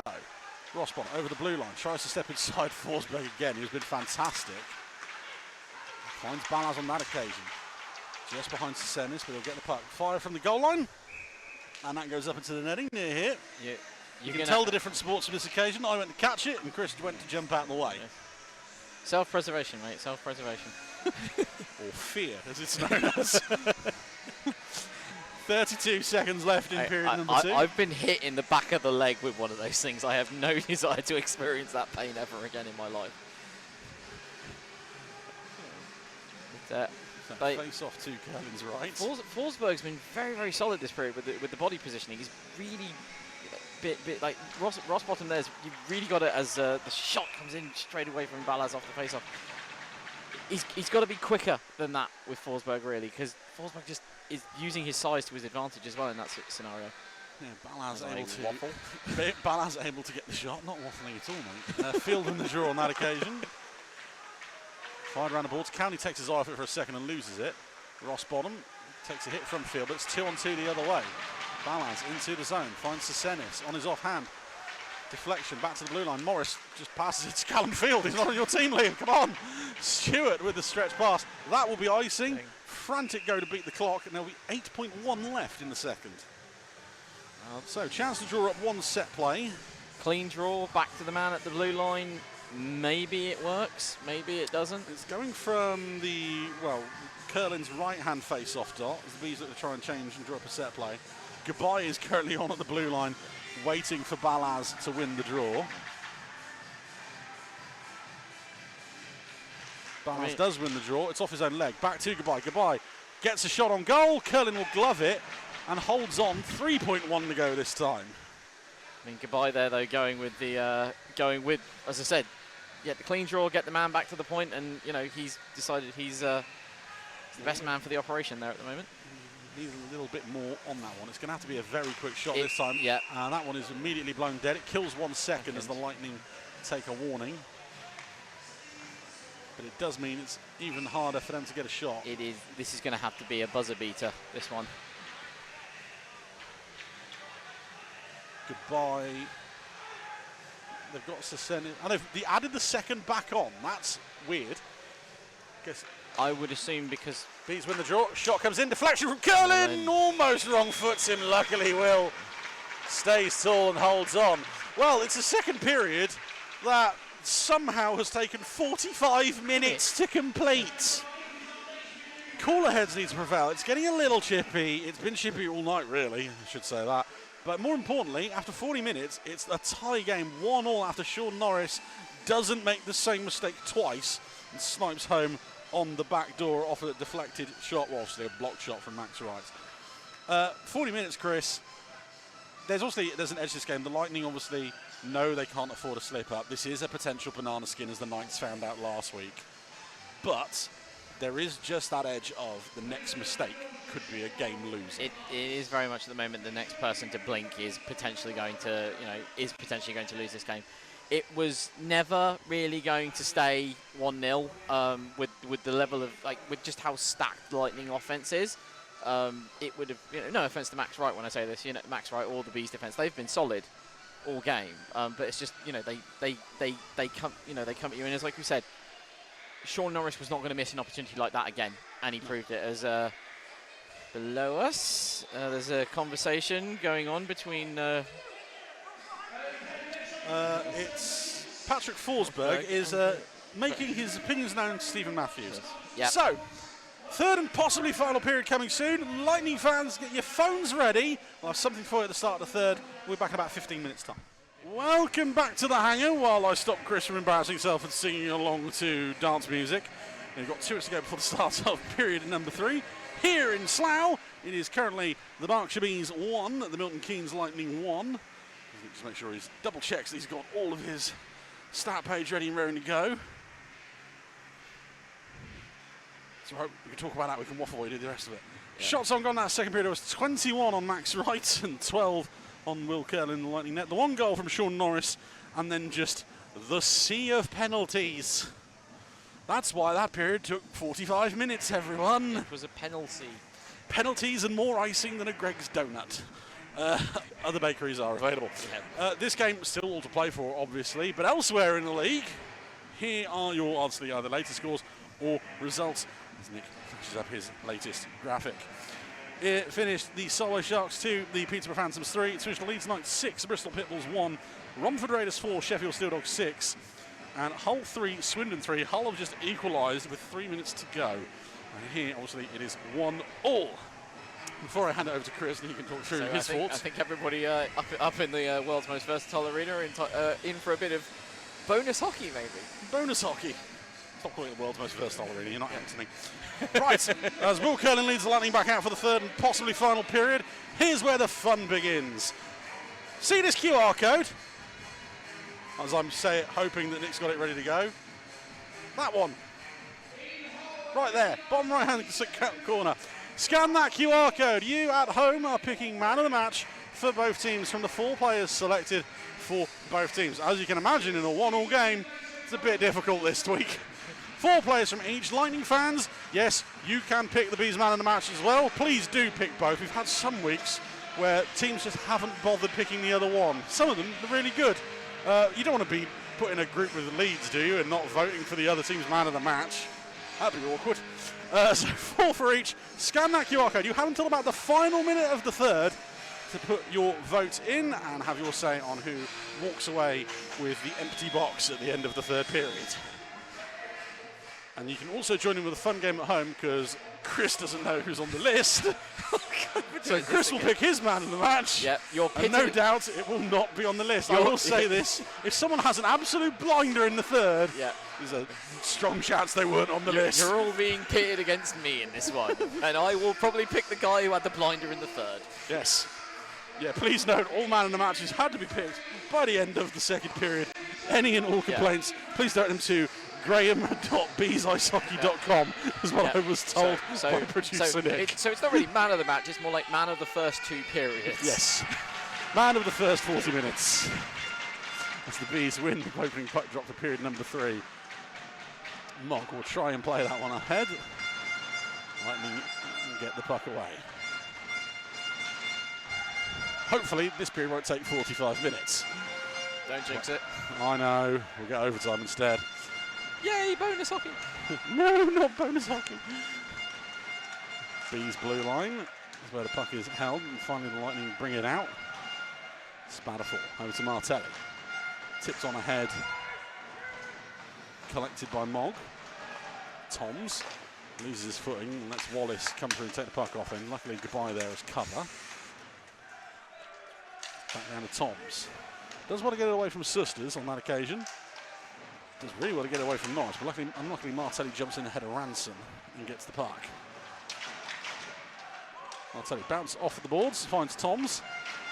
Goodbye will wait, throw it off the plexi, that will go length of the ice and icing called. Bees really struggling here in the opening minute or so, just to try and get a clearance out of their own end. Not even really, they're struggling to retain possession as well in that opening phase of play. This is the thing, you're going to know the Lightning are going to come out fast here to start this third and try and get a goal before the Bees can settle.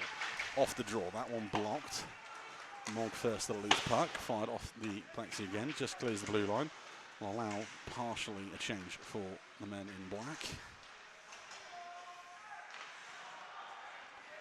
Lightning through the zone, chipped ahead.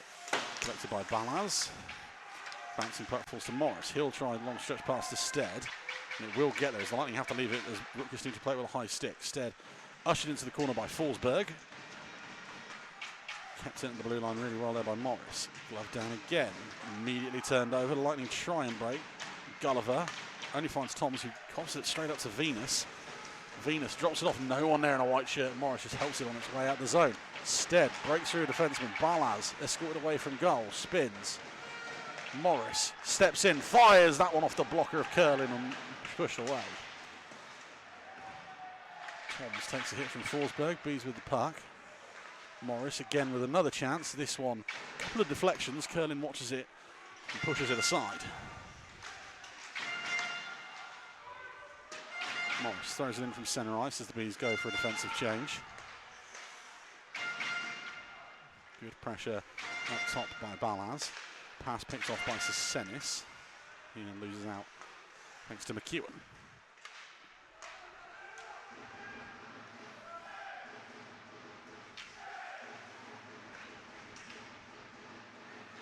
Lightning with the puck behind their own net, just looking to set up the rush and get a couple of changes in. As they do, puck thrown up the left-hand wall. Stewart easily past Mitchell. Stops at the goal line, turns back, tries to find Cowney. Mitchell reads that one well. Bounce off the boards into a dangerous area. McEwen poked away by Kelly. Rossborough can't quite get there. Griffin shot into the glove of right. He can't hold on. McEwen gets his stick lifted before he can get the shot away on the rebound.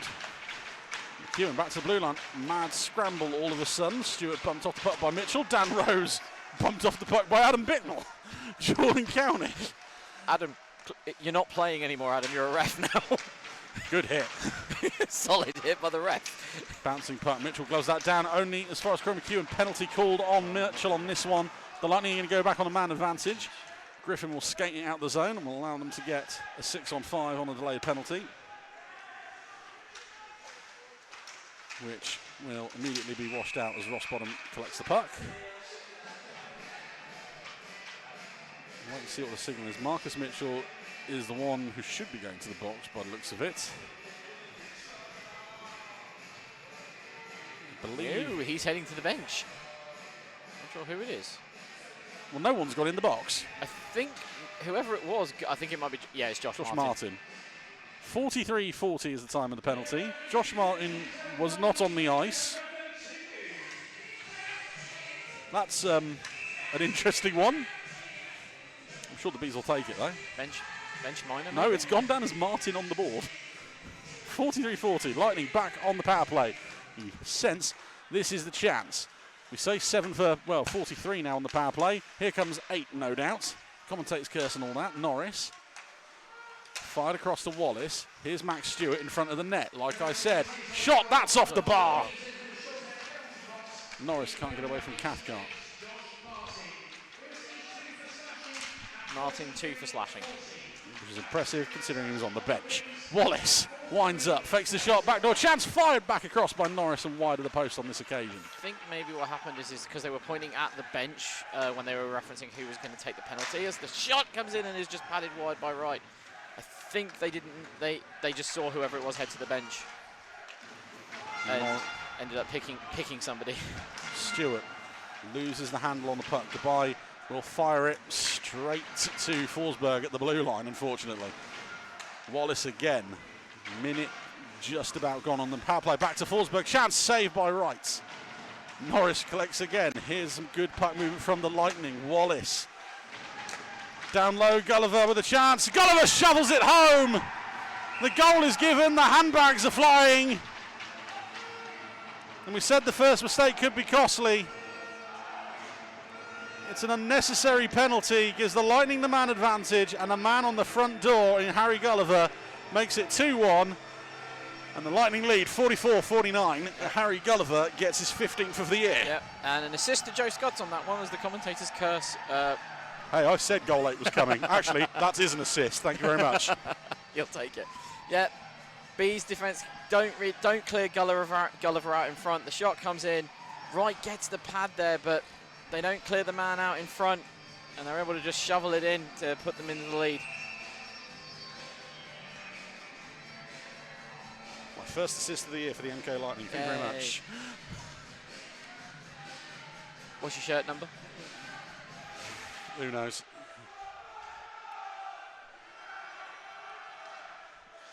I don't know all the retired numbers. I know Adam Carr's one. That's 18, but that's usually not my number. I think Rookers has got mine. It's usually 10.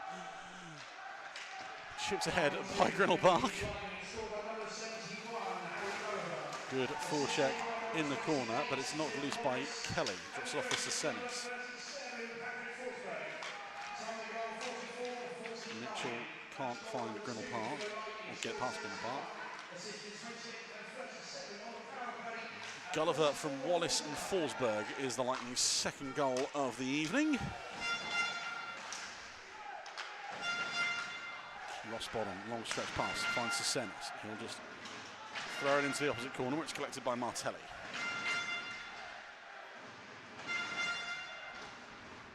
we talked about earlier about, you know, the Lightning not losing their heads going into the start of the second.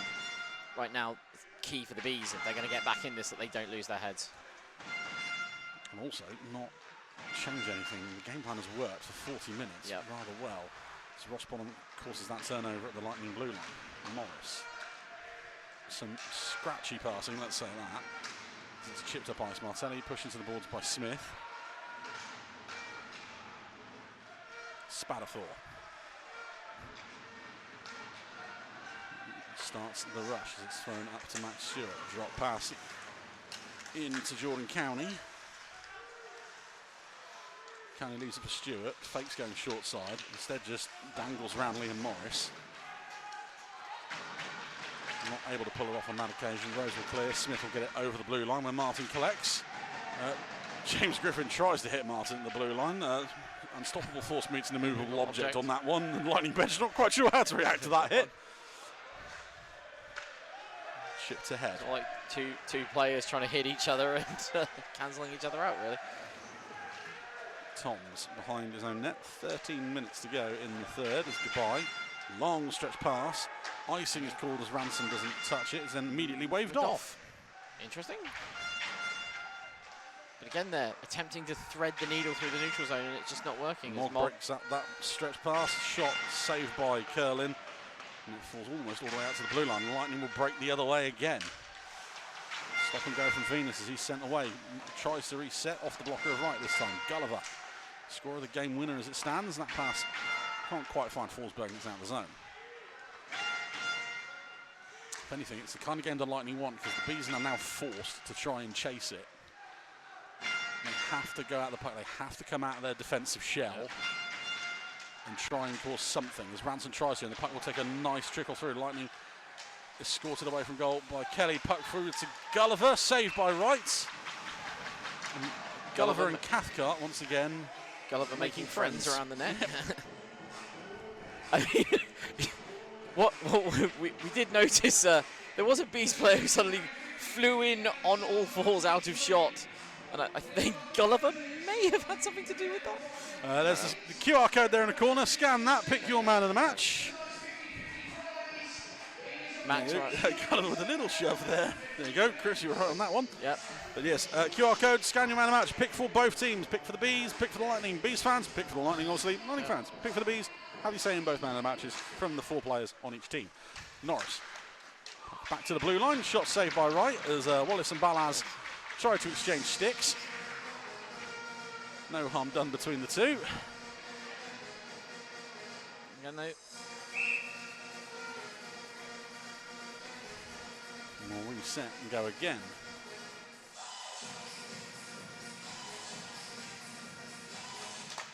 Wallace wins the draw back to the blue line. That pass fanned on Sasenis. Is able to break it up. Sasenis gets through on goal. Ralph Sasenis versus Will Curlin. 2-2 and a third goal in 2 home games for Ralph Sasenis. Tie game, 48-05. Well, we've talked about he who blinks next may lose all this. Sasenis intercepts at the point, in on Curlin. Fakes him one way, roofs it on the backhand. Sorry, forehand. And it's tied up at 2-2. Desmond on the board. Ralph Sasenis does what Ralph Sasenis does best. 3 games, 3 goals, and 3 in the hangar. And the Bees are back in it. So, mistake each. Right, now is it the next mistake costs the game? Who knows? We'll find out in the next 12 minutes.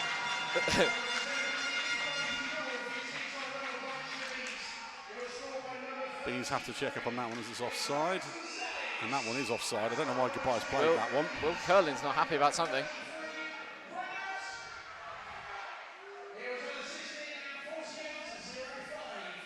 Ralph Sasenis unassisted.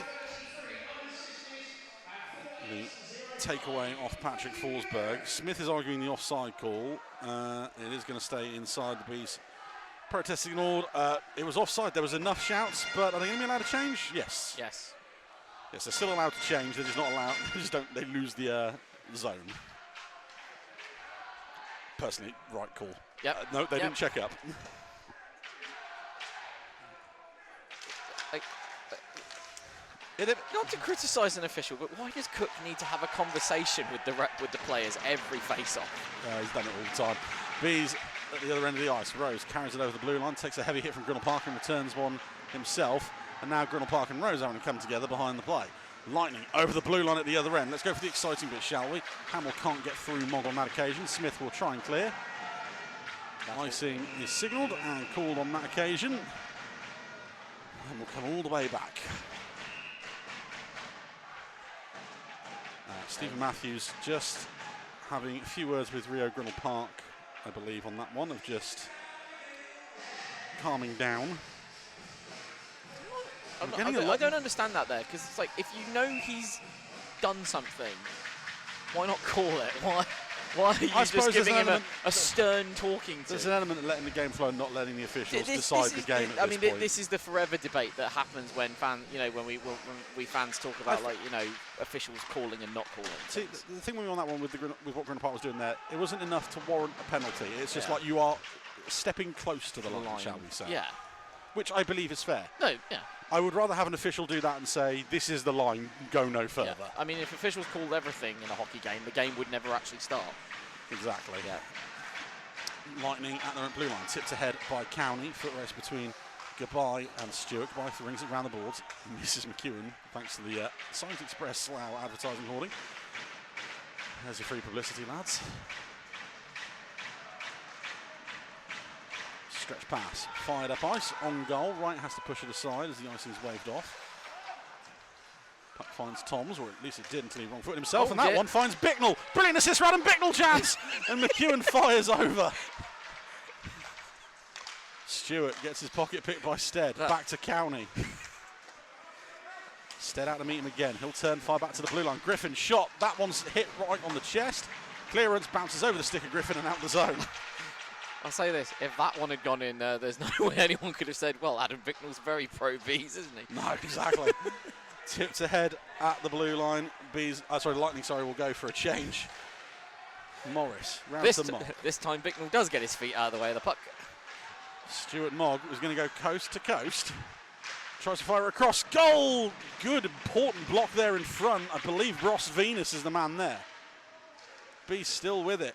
Ballas turns away from Venus, behind the net. Struggling to find an angle. Ballas back onto the forehand, throws it into the other corner. Sesenis is there first. Turns away from one. Thrown back down low, Ballas. Turns, fires in! Marcel Ballas! Through a screen in front, drops to two knees, and wheels away! 50-43! And the man from Slovakia has goal 23 in a season. Bees just allowed way too much time on the puck here. Ballas finally gets it, finds the space, turns and fires. Curlin gets the glove up, but it's going to the other corner. And it's 3-2. I would be interested to see that again on whether or not, I think Rossbottom was trying to claim he didn't get a tip on it. From that first replay, it didn't look like Rossbottom may have tipped that with a high stick. Nick, just keep that one ready to go. We'll replay it in a minute. Which, considering a goal earlier at that end was exactly. denied. Oh dear. I'm saying nothing until we see it again. I hear the sound of accusations on Facebook being directed in official direction. I can hear tweets. Yeah. Martelli with the puck. Bees lead 3-2.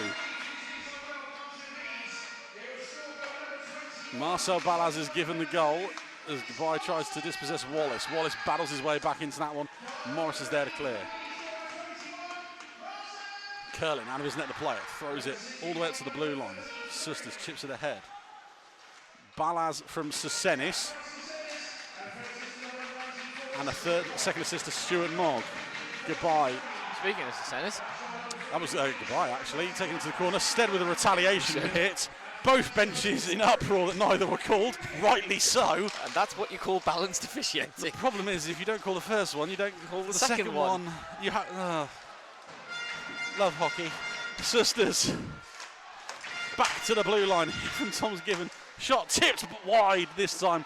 Wallace with a stick down. Took it from outside the left-hand post to outside the right-hand post, unfortunately. Bees will try and get some of a change in. Lightning over the blue line. Griffin battling with Morris.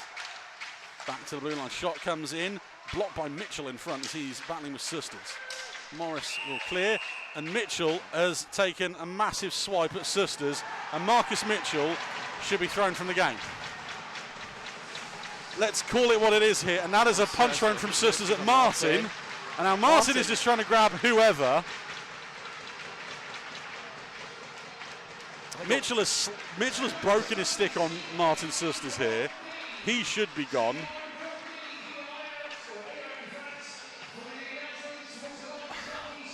I mean, it's messy. Again, and the referees will have a chat. 52-13, there's penalties coming. Mitchell is being thrown in the box for now. The fact you've got a broken stick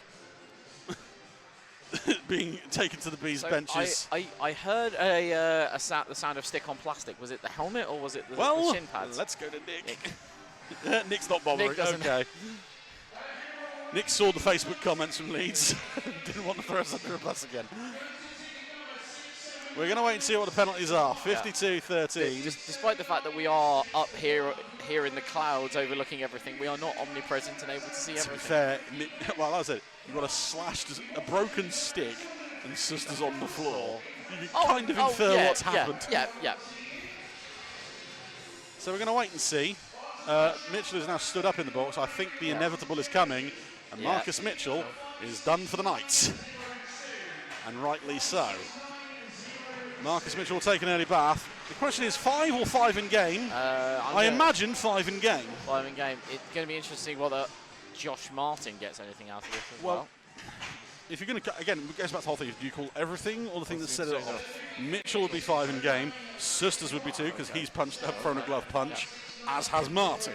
It should still be a case of the Lightning have a 5-minute power play, but Sisters is just skating around by the bench, so he's not got a penalty. Josh Martin is not in the box, so I think it's just going to be the 5, although the Lightning bench door is now open. Oh, sorry, bench door? Box door. Marcus Mitchell, 5 is on the clock. Obviously, Louis Allen now going to sit that penalty. Martin Sisters has got 2. So it's going to be 4 on 4 for 2 minutes. So that's either Sisters getting 2 for something that happened in the scrum afterwards. I believe it will be that more than anything. Yeah.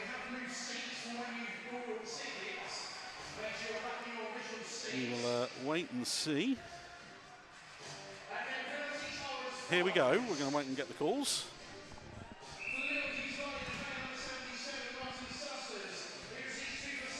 Sisters gets 2 for slashing.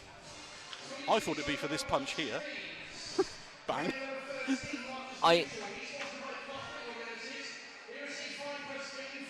And Marcus Mitchell 5 in game for slashing. Yep, that's a perfectly correct call. Sisters 2 for slashing. 2 for roughing I got. I mean, I can only assume it's from before that. Yes, because obviously, I mean, I didn't see most of the before. All I saw was the gathering afterwards. Shot from Norris, glove by Wright. So we're 4 on 4 for a minute 57, and then a 3-minute power play for the Lightning. Will make for an interesting final 7:47 of this game. An interesting choice of songs as well. Goodbye wins the draw on this occasion. Mogg over to Cathcart. Cross-ice pass finds Goodbye. He'll try and get past Norris, tries to cut inside. Dom Goodbye, lovely hands. Shot saved by Curlin. He'll hold on. Luckily between his legs. Almost a contender for goal of the week if it had gone in. Yep. Goodbye just sneaks by them all. Goes low, but it's not low enough for the 5-hole. I think it just goes straight into the chest protector.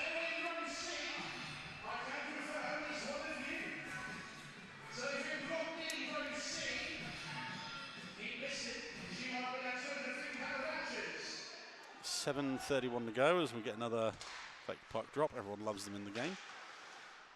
Venus will just clear it into space and let the Lightning collect and reassess.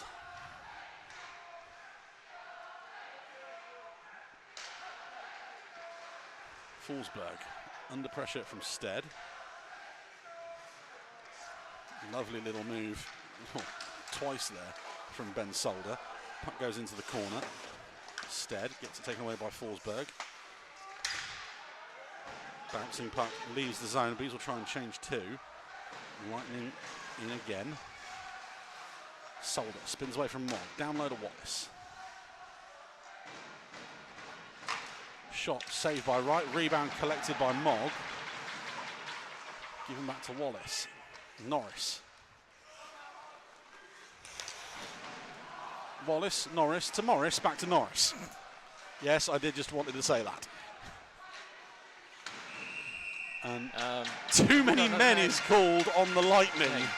That is interesting. County had the puck, and I think they've deemed that Wallace didn't get off the bench in time. Didn't get to the bench in time. Sorry. So a too many men call on the Lightning at 53-34. Is it possible they completely forgot that they were that it was 4-on-4? Well, they still had 4 on the ice. That was the thing. It's that's one of the bizarre things. It's been a bizarre night again, everyone. Yep. Man in a match vote, just to make sure that everyone has it at home. Scan that QR code here, bottom right corner, cha-ching. Pick the man of the match of both teams. See how much righter you are than I am. See how much the man of the match votes have changed since the second period. Because while this may be a good idea, it's not very practical when the game's 1-1 going into the final 20. Everybody's like, I need to change my vote. How do I Why change is my this vote? name here? Why is this name here? Why isn't this name here? I'm sorry, okay? Face-off has been now 4-on-3. And we stay 4-on-3 as the face-off gets dropped back again. It's an imperfect system, but it's the one we have. Yep. So 37 seconds 4-on-3. And then we'll go back to 4-on-4 for another 1 minute 20. So the Lightning get a major, and they're only going to have about 1 minute and 40 of an actual major as the Bees with the puck. Drops off to Sesenis. Back to Mogg. Goes back to Ralph, winds up, fires, shot saved, Curlin. Balaz collects. Tries to wind in, down low in front, chance, trying to shovel it home. Curlin makes the save, and the Lightning clear, and there's more bundling going down together in the Lightning zone. Pass mishandled by Balaz. Venus collects. The Susters penalty will expire. We're back to 4-on-4 for 121. I feel like every time I look away to focus on where the puck is, something happens away from the puck at the moment in this game. This is just carnage. Susters back straight on the ice. Forsberg takes away from Morris. Back to the blue line. Sesenis breaks up that pass. Balaz will set Sesenis away, and it's a foot race again. Ralph Sesenis with Venus all over him. Sesenis through on goal. Ralph Sesenis, great save, Will Curlin. Curlin was not going to be beaten a second time by Sesenis on a breakaway, but he had Forsberg all over the back of him there. Both teams get a change in. 4-on-4, 45 seconds. Martelli over the blue line. Cathcart tries to keep him away from the centre of the zone. Drop pass, Forsberg. Martelli shot into the chest of Wright. He'll hold on as we tick under 5 minutes to go in the third. Here's the shot from Martelli. So we're building to that interesting territory time now of you've got 2 minutes of the 2 minutes 10 of that major penalty to kill. Well, it's 1:39 really when you think of it with all the other penalties that have gone on. Yep. But in about 25 seconds, it's the Bees are on the man disadvantage, on the penalty kill. Do you pull Curlin at that point?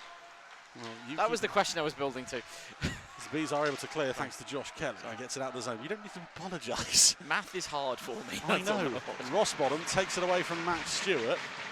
He's going to hold it at the blue line. Brilliant pass finds Josh Kelly, and offside is called as Rossbottom was bundled down and unable to croll back over the blue line. I think that's a bit of an unfair one on Josh Kelly. It is still offside.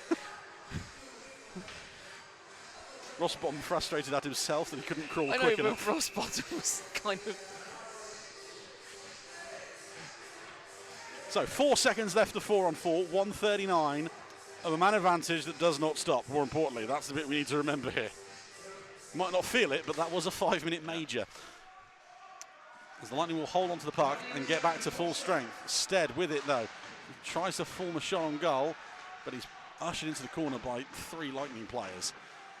Here we go. Curlin signalling to the bench with 4 minutes left in the game. He's promptly ignored on this occasion as the puck is turned over. Goodbye will just clear it up ice. Curlin calling for an icing on that one is interesting, but he is supposed to hold on. And then that feels naughty from Will Curlin on that occasion. We haven't got the best angle from up here. Did he have it cut? Oh, I don't know. Stead has definitely gone to play the puck. Nick, help us out if you can. So Will Stead is going to be shown to the box, I think. No, just to the bench. Just. Well, that's a bit after it. I think he might have had it feel that he had it all covered. But I mean, you know, like Stead will say. Judging on what is going on here, I believe Stead has been just, you know, sort of carried into it by the Lightning defenseman. There's no malice in it whatsoever on both sides. No. But it's 4 minutes to go, and the Bees win the draw. But as the saying goes, you play till the whistle. Yeah. Susters kicks it on ahead. Here we go again. Curlin will look at the bench anyway. Puck behind Hamill. Cathcart will get their first tries to clear. Not on this occasion. Rose with a brilliant slide tackle. It's going to be 5-on-3. Dan Rose loses an edge at the most unfortunate time. And it will be 2 minutes for tripping. 56-19, 5-on-3 for 54 seconds. I would expect we're about to see 6-on-3 here. 2 for tripping. Yeah, here it is. Well, Susters again just pushing him aside. More talking going on. So 5-on-3 Curlin, more importantly, stays in the net. I think you want to keep him there at least for the face-off, and then you'll recall him. Make sure you retain possession first. True. So 3:41, 5-on-3. Dan Rose 2 for tripping as Goodbye wins the draw. Mogg will try and ring it around the boards, and it does beat the Lightning defenseman. Well, I said defenseman, Sean Norris. 5 forwards on the ice. Venus to Wallace. One eye on the puck, one eye on the netminder. Wallace. You watch the puck, I'll watch the netminder. Susters. Down low. Just north of the face-off dot. Back to Venus. Off the bar and over. Max Wright threw himself post to post. But it's off pipe from Ross Venus. And this is kind of the situation the Bees are in now, whereas we're down, you know, those 2 extra bodies out there, they've just kind of got to try and break up the play. They've got to accept the shots are going to come in, and they've just kind of got to hope that they go wide or Wright gets to them. Goodbye wins the draw again. Mogg can't quite get the pass. County in front. Wallace poked away by Wright. County gets there ahead of Balaz. Venus. It's like watching sharks in the ocean at this point, Susters.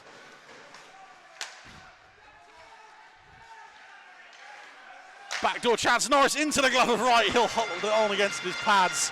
2:55 remaining. 8 seconds left. Oh, sorry, 6 seconds left on the Mitchell Minor. No, that's definitely 8 on the board. I think our clock is messing up a little bit. Wright had that scouted all day long. He's got a clear lane in front of him.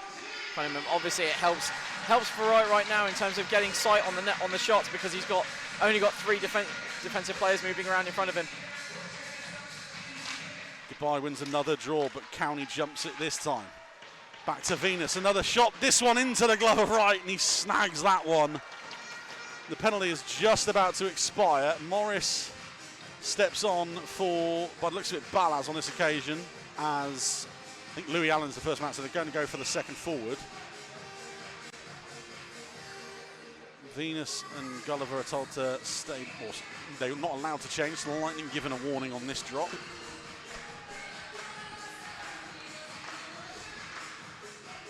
One second left on the major for Mitchell.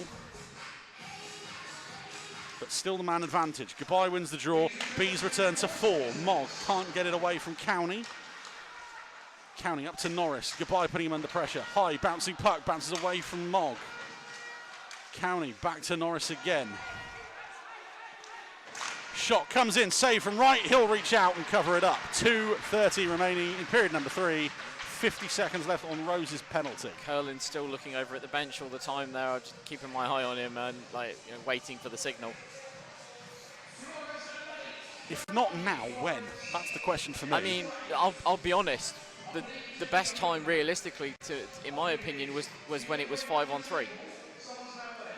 6 bodies against 3. It really, I mean, stating the obvious that there's no way the Bees could have really covered against 6 men with three players.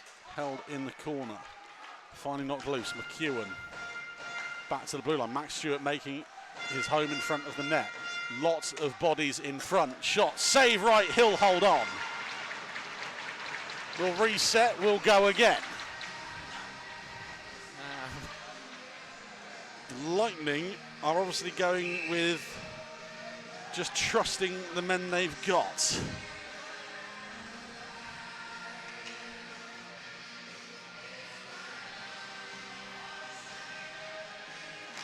Curlin is a little bit further out of his net at the moment. So Lightning come away with the puck. Shot, deflection in front. The puck bouncing everywhere. McEwen first to it. No one knew where it was. Down low, finds Max Stewart. Back to the blue line. Final 2 minutes. Crushing inevitability seems to be a thing here. Back to Mac. Shot wide. 2 men in front in white. They're now frantically hitting the sticks as the Bees look set to return to 5. McEwen. Thrown towards the goal, bounces wide. Foot race to the puck. Stead breaks it up. The Bees return to full strength. Stead takes the bump from Gulliver. Back to the blue line. Thrown towards goal. Almost a tip in front. Wrong foot's right. He sticks a toe pick out at it and makes the save. Gulliver with a great attempt at a redirect in front there on that one. But that is such a missed opportunity, I think, for the Lightning. Timeout, MK Lightning with 1:29 to go. And I'm sorry, this is the wrong time to take it. The time to take it was when it was 5-on-3. Take it 5-on-3. Paul Curlin, you've got 6-on-3. You've got time to come. You can use the timeout to come up with a game plan for that scenario. I'm going to eat. I'm hoping I'm not eating my words in the last minute or so, but. Just while we wait, confirmation of the only other game that was going on when we started this period. Hull Seahawks 4, Swindon Wildcats 3, and Emil Svek goal with 30 seconds remaining in that one, the winner. Oh, so no bonus hockey for those in Hull tonight. Nope, but still a chance of bonus hockey here. Will Curlin stays on the bench with 1:29 to go. Empty nets, Milton Keynes Lightning in a 3-2 game with 90 seconds to go. I feel like I saw this movie last week. But there's no Adam Ross bottom on the ice this time. No, but there is time to get a change in. Face off to the right of Max Wright. I have also seen, for the record, the Romford Raiders pulled the goalie and tied up with 0.6 on the clock. So anything is possible as the Bees win the draw. Morris just plays it into the corner. High flip, bounces up ice, bobbling towards the goal. Icing waved off. Wallace goes back to collect. 6-on-5. Sticks in lanes. Gulliver plays it up ice. Lovely little move to cut inside. Shot saved right as Norris barreled towards goal. Gulliver back to Sisters, back to the blue line. Almost wrong foot's Wallace. Venus camped down low. Gets the return pass back to the blue line. Ballas takes it away. Marcel Ballas, goal at his mercy. Game, set, match. 59-14, and 2 title contenders in 2 weeks are going down at the hangar. As the great Qui-Gon Jinn said, every time you gamble, eventually you lose. Lightning gamble, a mistake is made at the blue line, and it just releases Ballas in on his own, just has to tap it in, and that's ball game. If you'd have said last weekend going into January 4th, the Bees were going to take 2 wins off the Lightning and the Knights, you'd have been told you'd had too much alcohol over Christmas. Well, I mean, right, and on the reverse of that, right now I'd be asking you for next week's lottery numbers. Exactly. 30 seconds to go. Ballas with his second of the night, and points 150 for the Bees. McEwen tries to find Hamill. Morris ushers him away from goal. Curlin is going to go to the bench again. Ballas could have had a hat-trick. Will Stead will chip it away from Patrick Forsberg. Foot race. Stead, just don't go for the shot, fella. He'll go for the change. 10 seconds to go as the Lightning come up ice with Martelli. Martelli, lovely bit of skill. Martelli to the front of the net. Chance. Hamill That's going to be how the game ends as Carter Hamill has another go, and it's a goal line stop for Stuart Mark as the buzzer goes. Who'd have thought it? For the second week running, the Bees win 4-2. That I feel like it's a saying that, you know, maybe isn't overused, but what an advertisement for British hockey. What an advertisement for ignoring people on Twitter as well. Exactly. The league should really step in on this. You can't have two teams at the top of the league losing to the Bees in 2 weeks. It's not acceptable. No, it's not acceptable. Well, we'll have the man of the matches for you shortly. Obviously, I say that in jest. It's quite funny. It's not about anyone in particular. The Bees, incredible again. We said mistakes would cost teams, and unfortunately for the Lightning, one was made. The Lightning have been incredible on this recent run. As like I said, just winning every game. And they still have that little bit of a cushion at the top of the table. Yeah. As we go again. When you know, you don't want to lose games, but you can afford to lose the odd game here and there so long as you build that cushion. You know.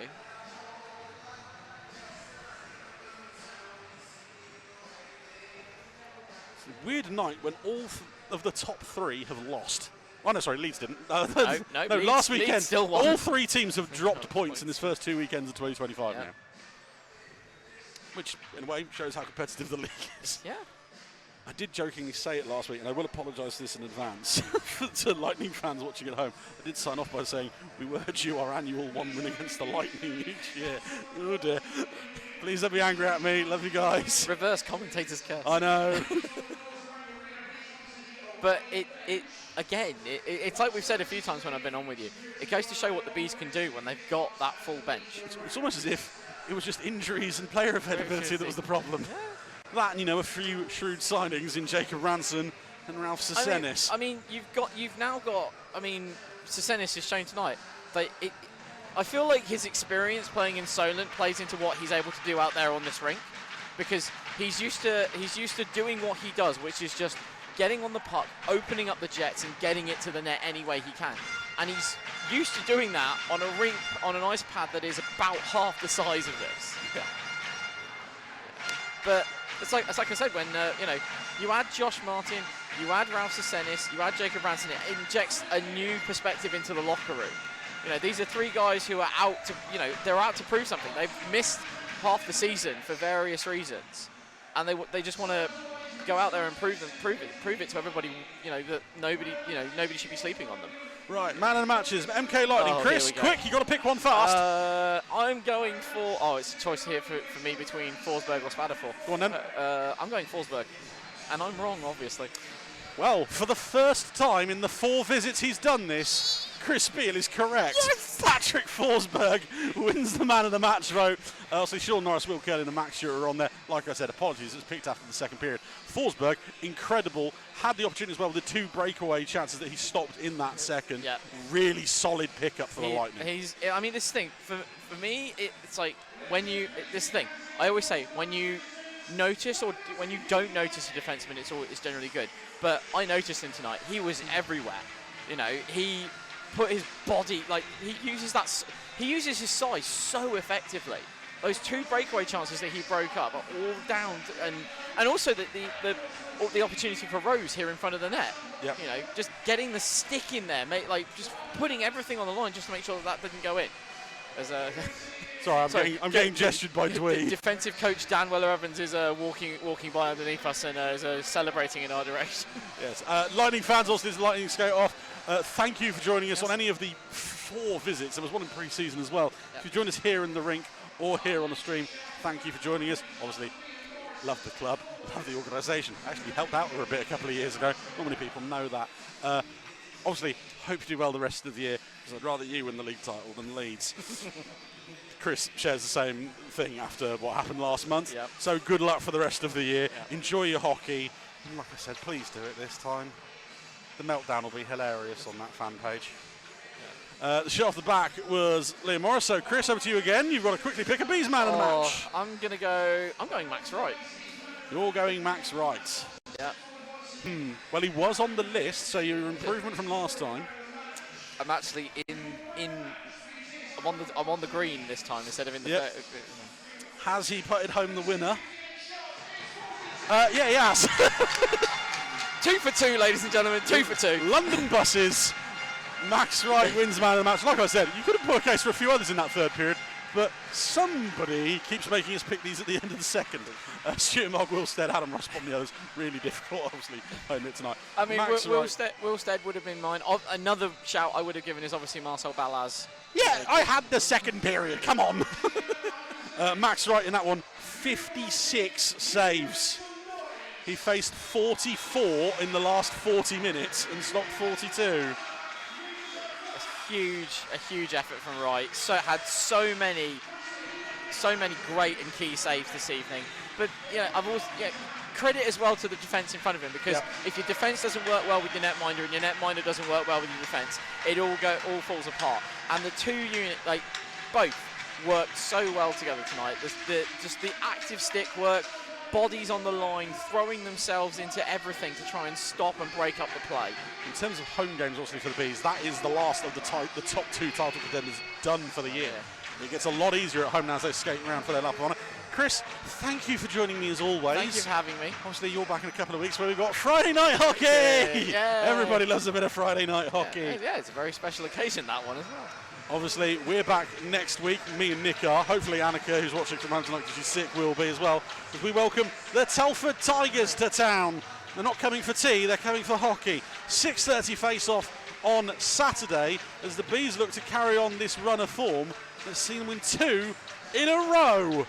I don't know what to do with my hands. The Bees are on a roll, the Tigers are in town, and we'll be back from 5:45 on Saturday. Hopefully, Nick's going to make sure the stream time is correct this week. From me, from Chris, from Nick, thank you for joining us this week. And Nick, punch it, Chewy. Here next Saturday, and then we're away on the road next Sunday.